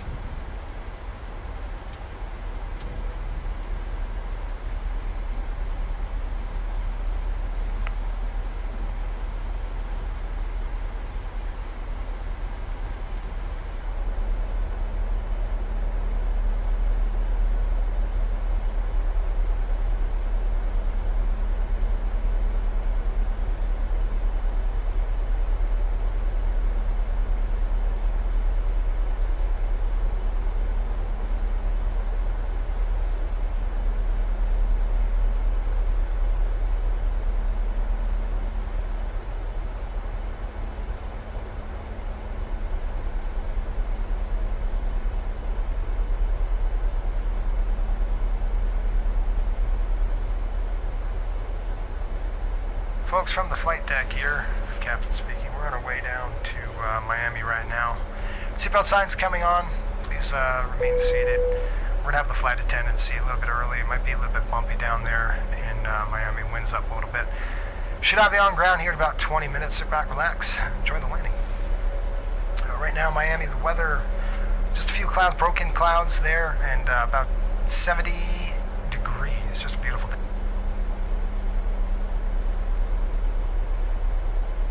The flight crew has turned on the fasten seatbelt sign. Please return to your seat and fasten your seatbelt.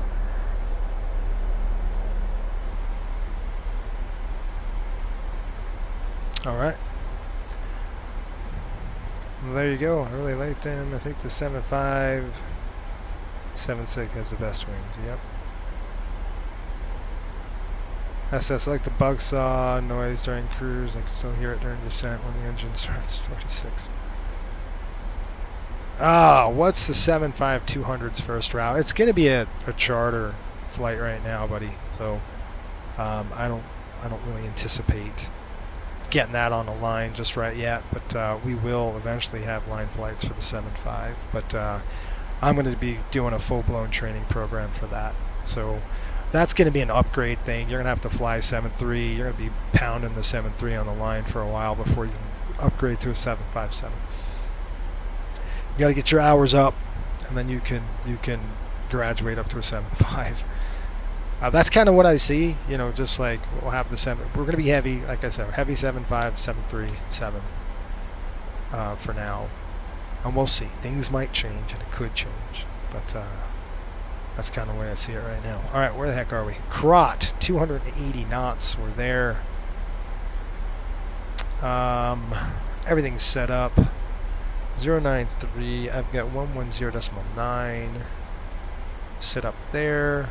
Good. We're going to be taking a crosswind from the left, so we'll be ready for that as well. We're going to go all the way down to 5,000 feet.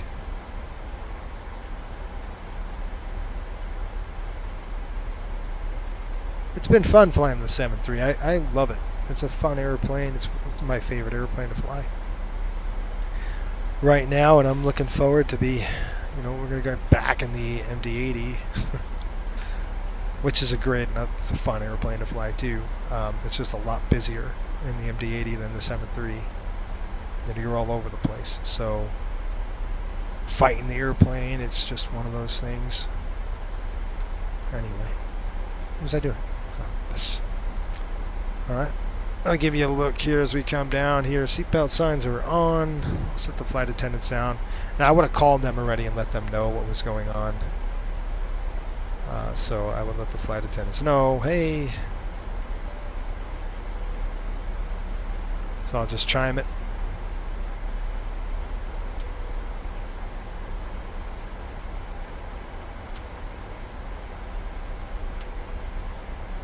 Cycle that.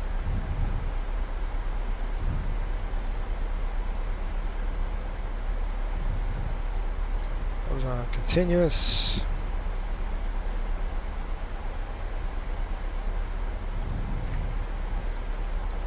Gonna roll the checklist out here.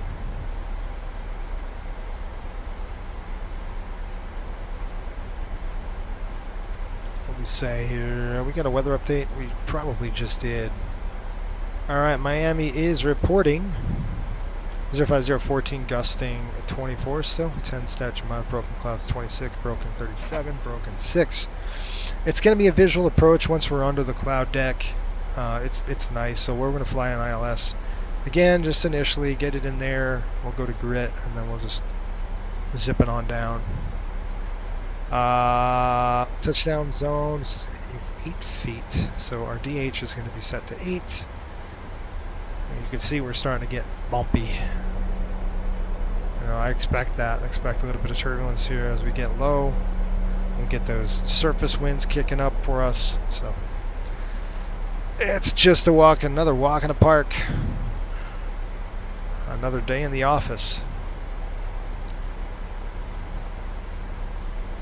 I do want to change this to, we're going to go primary IMC.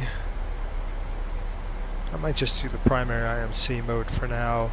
Let me get a little bit lower. Alright, let's go ahead and do our 18,000 foot flow. We'll start with our lighting. So we're going to start with the wing lights. 1, 2, 3. Wing lights on. Come across. There we go. We'll wait for those other landing lights, the retractables, until we get a little closer. Now you can see how we're getting into the bumps now. Let's see, are we taking the bumps pretty good? That's pretty good so far. But it's bumpy now. That's why you sit the flight attendants down. You want to turn the cabin up a little colder. That helps with air sickness. So we already bumped it out before we left Jamaica. We turned it cold. You want to do it around 60 if you can. All right, let's go. Descent checklist. There we go. Altimeters and bugs are set and checked. Excuse me. They're set now. We're going to go ahead 3010, I thought. 3022. 302. That's my 2. There we go. 3022. Little bug profile. Not bad. VRAF and VTarget. We've set and noted it. It's 137. Excuse me, 145. Auto brakes on 2. Start switches are on right now. Recall, we checked it. Descent checklist is complete. We'll go ahead and call Miami as we get closer.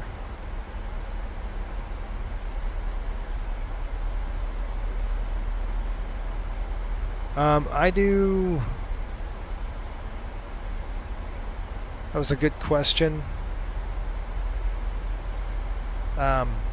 I do the attendant notification call usually, but I just chimed them this time. Yeah, we're getting into the bumps now. This is not light anymore. Yeah, it's light chop.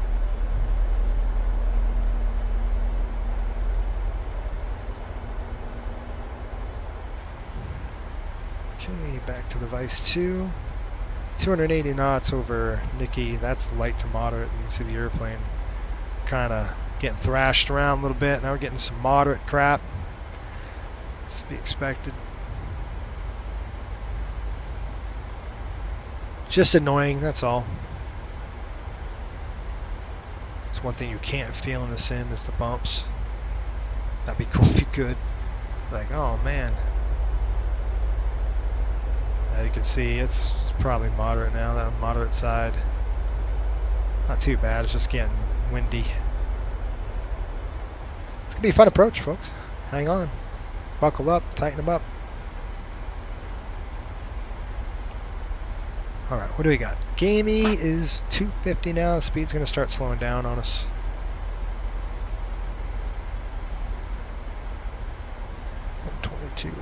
Set. Sorry, when I move my head, I'm looking around. You can see my track IR doing the same thing. I don't want to lock it right now. I'd rather keep it unlocked.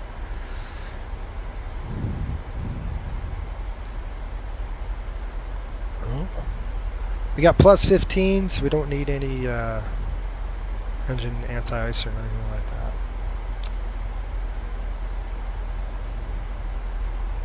Still walking to park.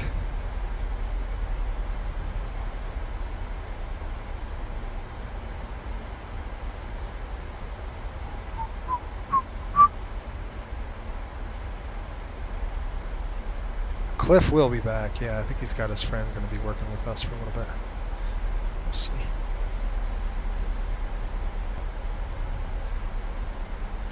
I might have to push this longer on the approach than I would rather. I might, you know, if in a VFR day, we're not going to get below this cloud deck for until about 2,300 feet. So 3,700. Nope, 2,600. So it kind of sucks that way. We can't see the runway for a bit, so we're gonna have to elongate the landing out just a little bit. It sucks. We're gonna have to do a full ILS, which sucks because I'd rather just cut it tight, you know, button hook it in, shoehorn in, and then we could save a little bit of gas doing that. But it doesn't look like we're gonna do that today. 250 knots. See the airplane's coming down now. The speed is dropping. Here comes 10,000. Gag orders in effect. I'm just going to keep quiet and just talk about whatever pertains to the flight and the normal callouts.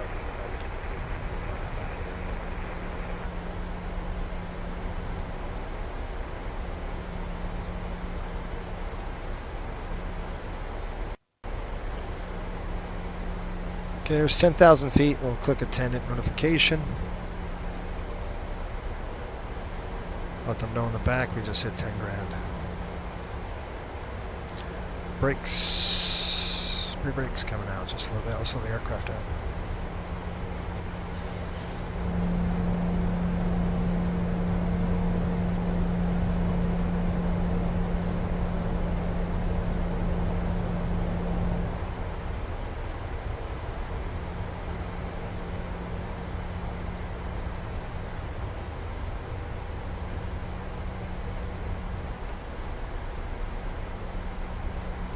We have begun our final descent into Miami. Flight attendants will be passing through the cabin to collect any trash one final time. Please ensure tray tables are stowed and seats are in the full upright position. Please also store any carry-on items either in the seat back pocket or under the seat in front of you. Please complete all Wi-Fi related tasks and stow any larger electronics.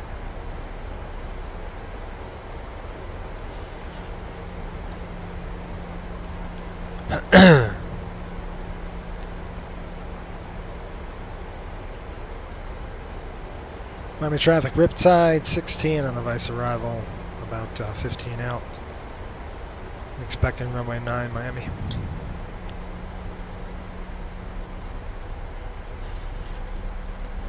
we get a radio check? 5 left, Miami 14.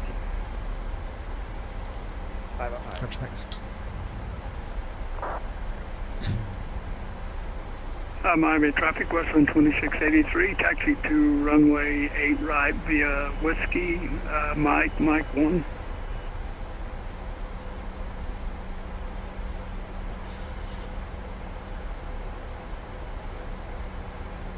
Yes, we're using the Bluebird 7.5 when it comes out.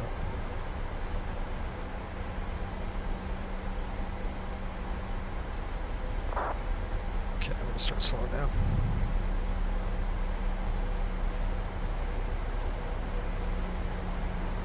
We hold on shore for 463 for departure. Go ahead.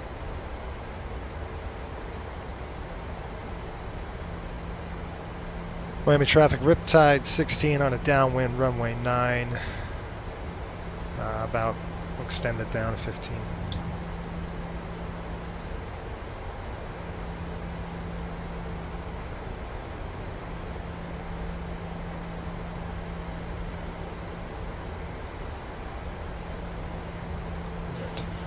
Garage. So we got bills and then we got a vectored over to grit. Which is fine by me. Grit's going to put us right around 3,000 at grit. So we'll go ahead and do that. We'll get vectored in there. We'll vector ourselves in.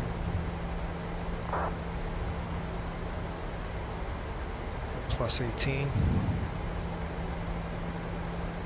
Coming down on the speed.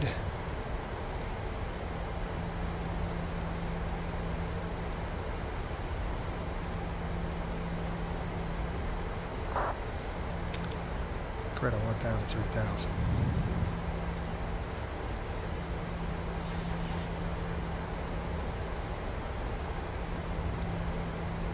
Okay, flaps 5.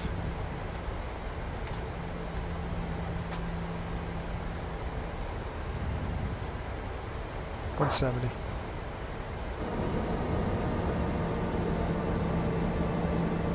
Miami traffic, Riptide 50, pushing back all day.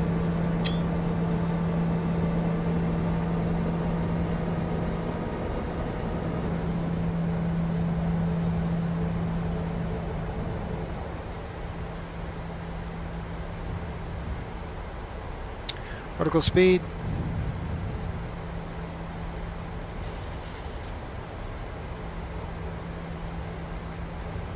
Traffic, I'm ready to go. 1, runway 9, 5, right on land. Coming in really low. Miami traffic, United 2451, crossing runway 30 at Sierra. Heading. Heading select.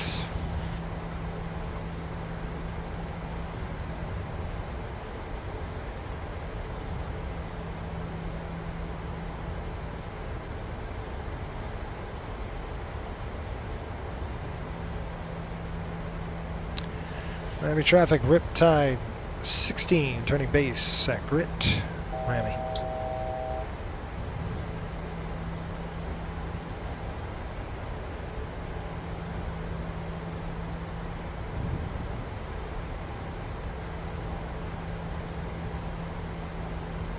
Okay, we're leveling off. 30,000 coming up. I'm going to slow the speed down. Not too worried about that right now. Get it down. Just want to make sure I'm not cutting anybody off. Looks good.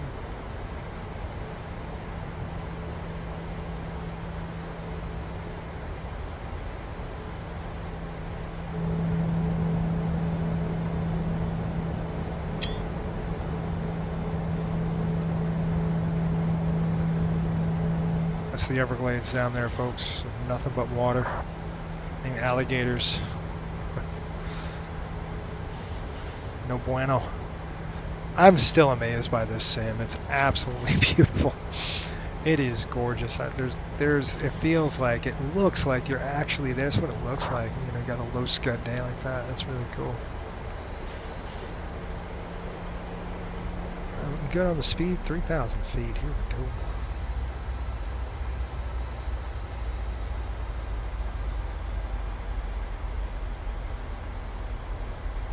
Okay, get ready. Let's go ahead and arm it. And we're on visual now, so.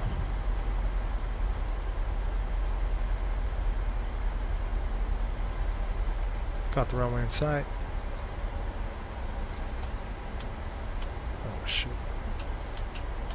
Here, it's on. No single channel hookup, gear down. Flap 50.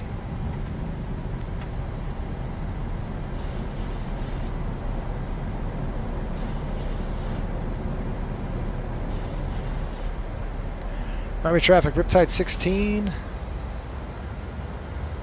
on final runway 9er, Miami, at Grit.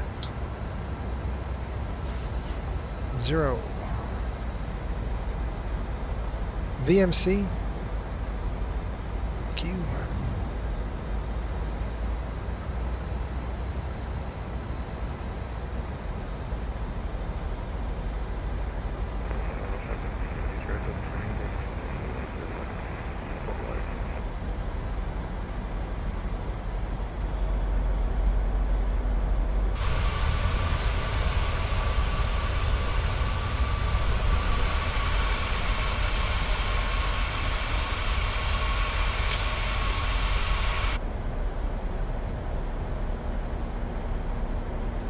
Miami traffic south, direction Riptide, 15 back, you can keep right the pop.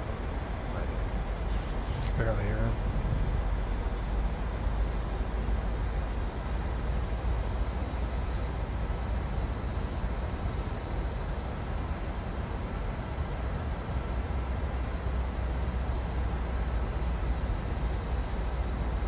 .45.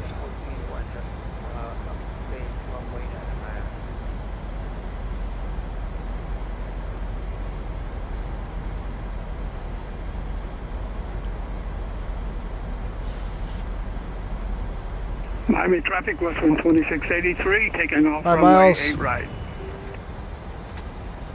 145. Set. Checklist. Landing checklist. Speed brakes, armed, green light. Landing gear down in 3 green. Flaps 30-30 green. Landing check complete. Miami traffic, Riptide 16, 5 mile final, runway 9er, Miami.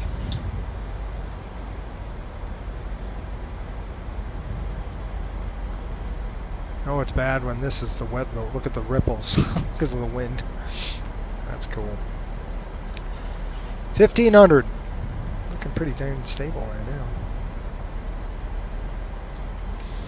Alright, time to go.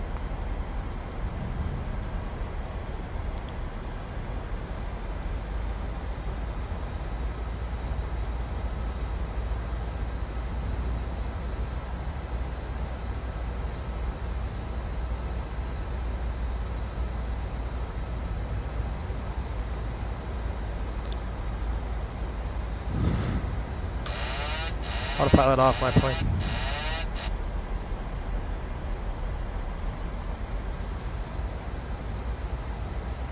correcting speed.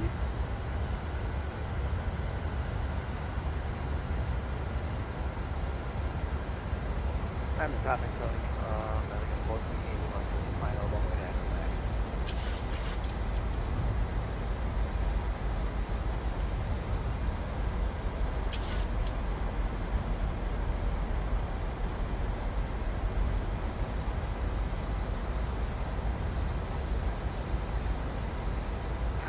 Fort Lauderdale, speed wind 1115, RNAV departure climbing to Sagoba 240.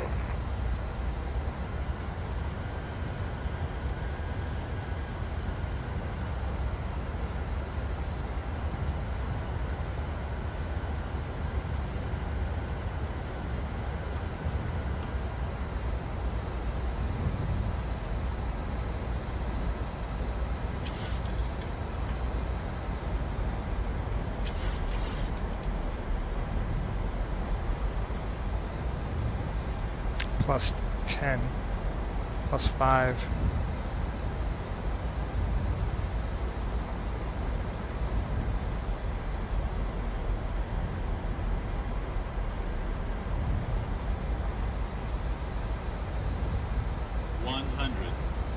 Check. 50, 30, 10.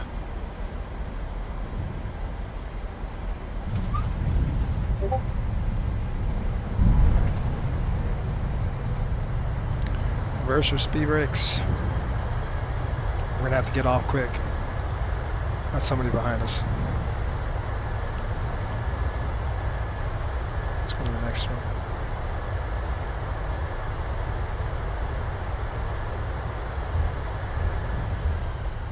Out of reversers. My plane on the brakes. Welcome to Miami, folks. We'll have to taxi off here.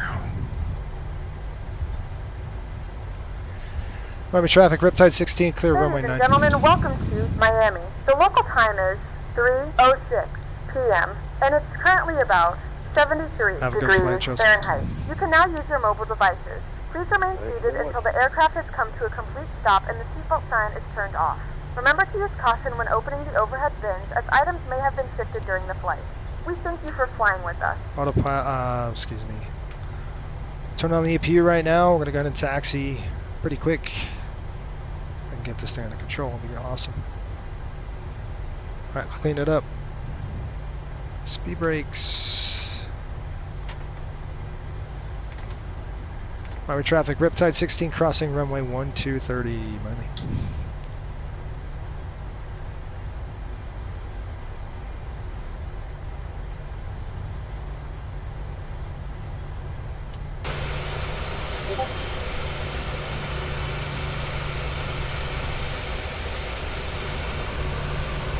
We did that as a courtesy, by the way, to get the guy coming right behind us, so gotta be nice. Flaps coming up. Flaps are up. It's good. Those are good. That's coming on. Lights coming off.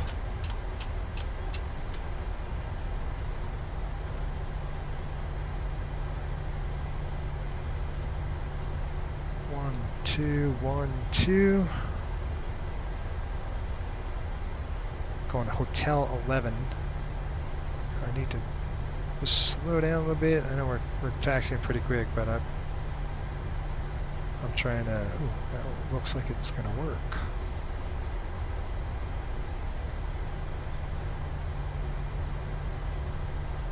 Okay, we've got Hotel 11 on the gate.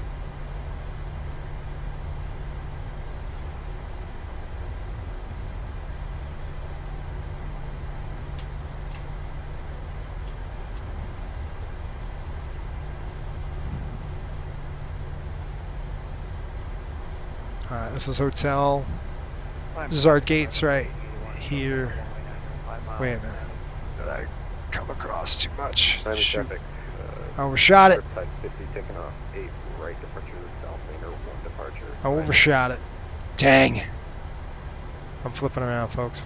Sorry. That's just crappy, isn't it?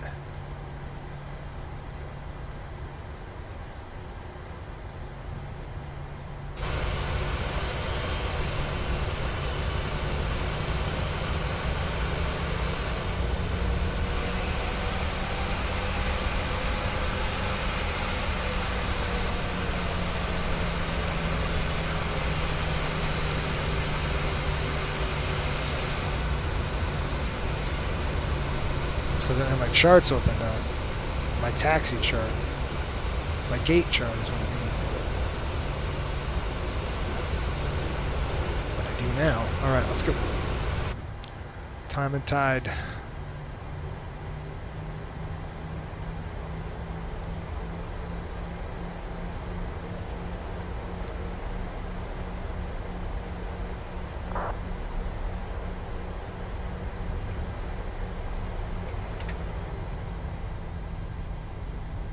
Number 2's off.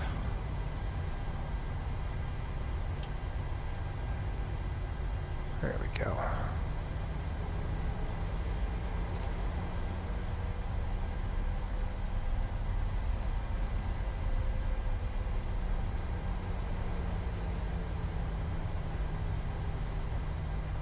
Nope, that should be. There we go. Our guy's just landing right now. I have plenty of time. On 9.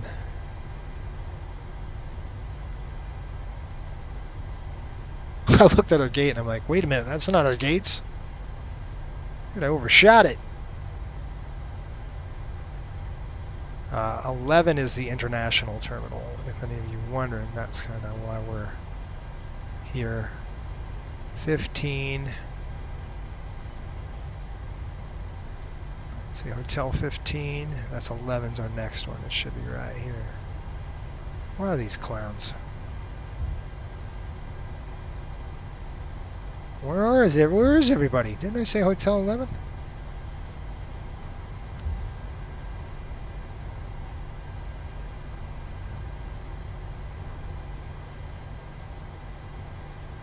Hold the brakes. Brakes on. Those are on. That's off. Seatbelt signs off.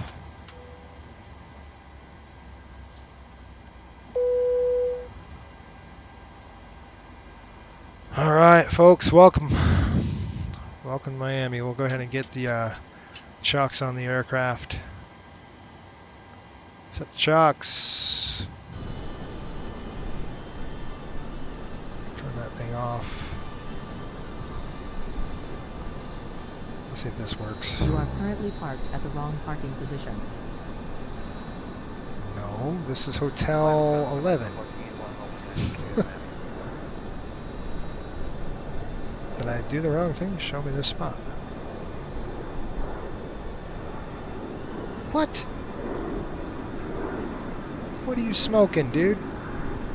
You are currently parked at the wrong parking position. Revoke it.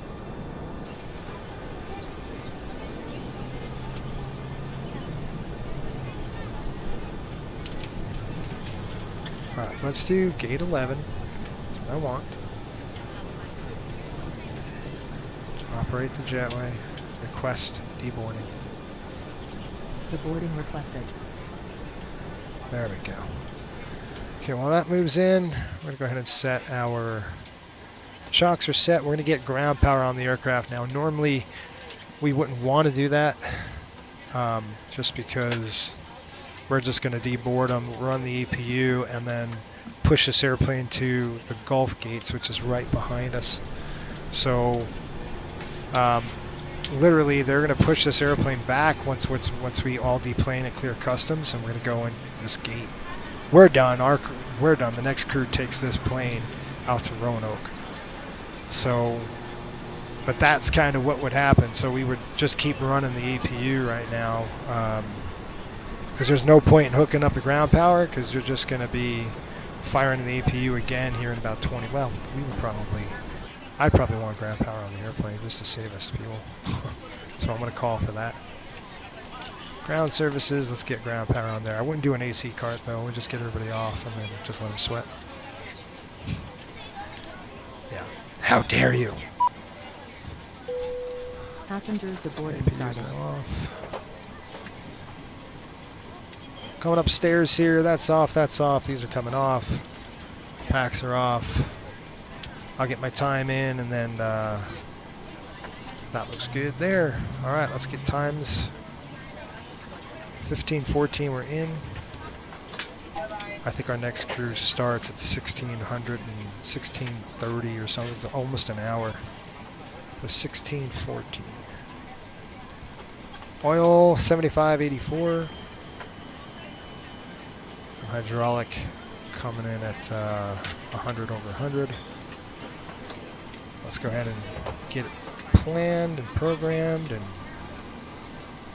filed. File the flight. Sweet. The inaugural Jamaica is done and in the books, folks. It's fantastic. Yeah, I'm done.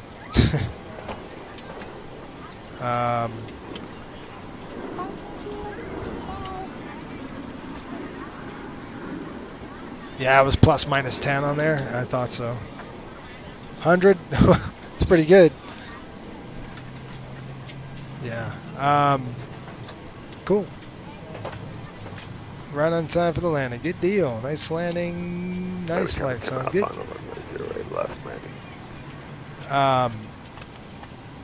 Yeah, it was kind of plus minus 10. I noticed that it was just kind of going up and down. It was just, I just decided to keep the speed up a little bit and then just not worry about going below. Just keep it up a little. That's why I wanted to keep flaps 30. You see why? Because when you're at flaps 40, you'll be really pushing that limit load. There's not a lot of buffet, so you want to give it a little bit of extra buffet, and that's why I spooled it up a little higher. And that's it. We're done. Jamaica 1 is in the books. I'm going to give this to the flight crews to do their thing with it. Whoever's taking the flight to Roanoke now would, we're done. We're going to clear customs and our day's over. So we're going home, bugging out. I'm going to turn the fuel pumps off. Throw it all off. I'll reset everything. I'll show you kind of what I do. Just to let you know like how I save stuff. So I'll go over here and I'll click payload and I'll just click empty. I want the aircraft set empty for the next time I pick it up. And then I'll write down my fuel status.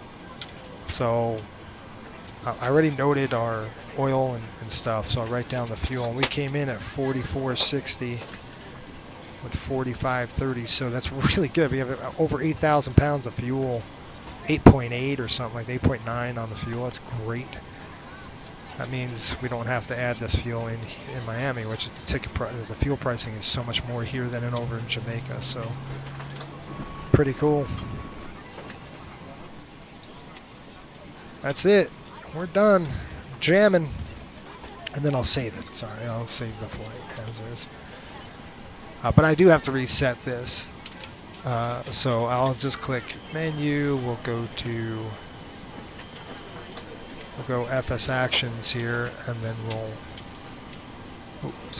go setup, and then I'll go state save, and then I'll just do 808.11. I'll go 808.12. That's our next one, and then I'll just click enter, and that's it. Panel save state is done, and I'll just write that down. 808.11 or 12. That's it. My job is done. You have a great night, folks. And a great week. I will see you back here on Friday. I got to look at our schedule on the NHL schedule, but I think it might be another 737 flight. If it is, I probably won't have enough time to do a line flight, so it might be a Southwest flight that we fly. And it could be Austin to Denver. It might be that kind of a ride. So we'll see what we got. If I'm back on the NHL line again, then... oh, look at this. Look at the trim. The trim's all jacked. See how the trim's all jacked up? That's an aileron trim issue. I'll trim it back. Sometimes it screws that up. Stop. Stop. There we go. Sometimes that'll happen when the trim runs away. So be careful. Make sure you set that trim every time. Okay. Good deal. Yeah, I know, Gary. I'm wearing the nose wheel out. I get it. How many saves do you get? As much as you want. So, alright, folks. I hope you had a good... thanks for watching. If you're new to the channel, make sure you subscribe to us. We're working for you here. Until next time, keep the blue side up and the brown side down. We will see you on Friday. Probably on a... You'll just take a look at the channel and see what we're going to do. Okay, have a good one. Thanks, folks.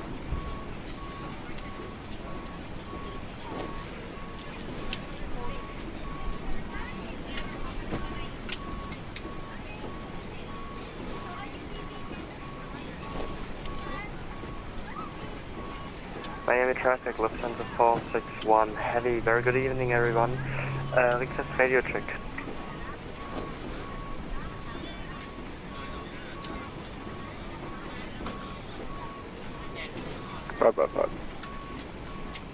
Appreciate it, sir. Have a good one.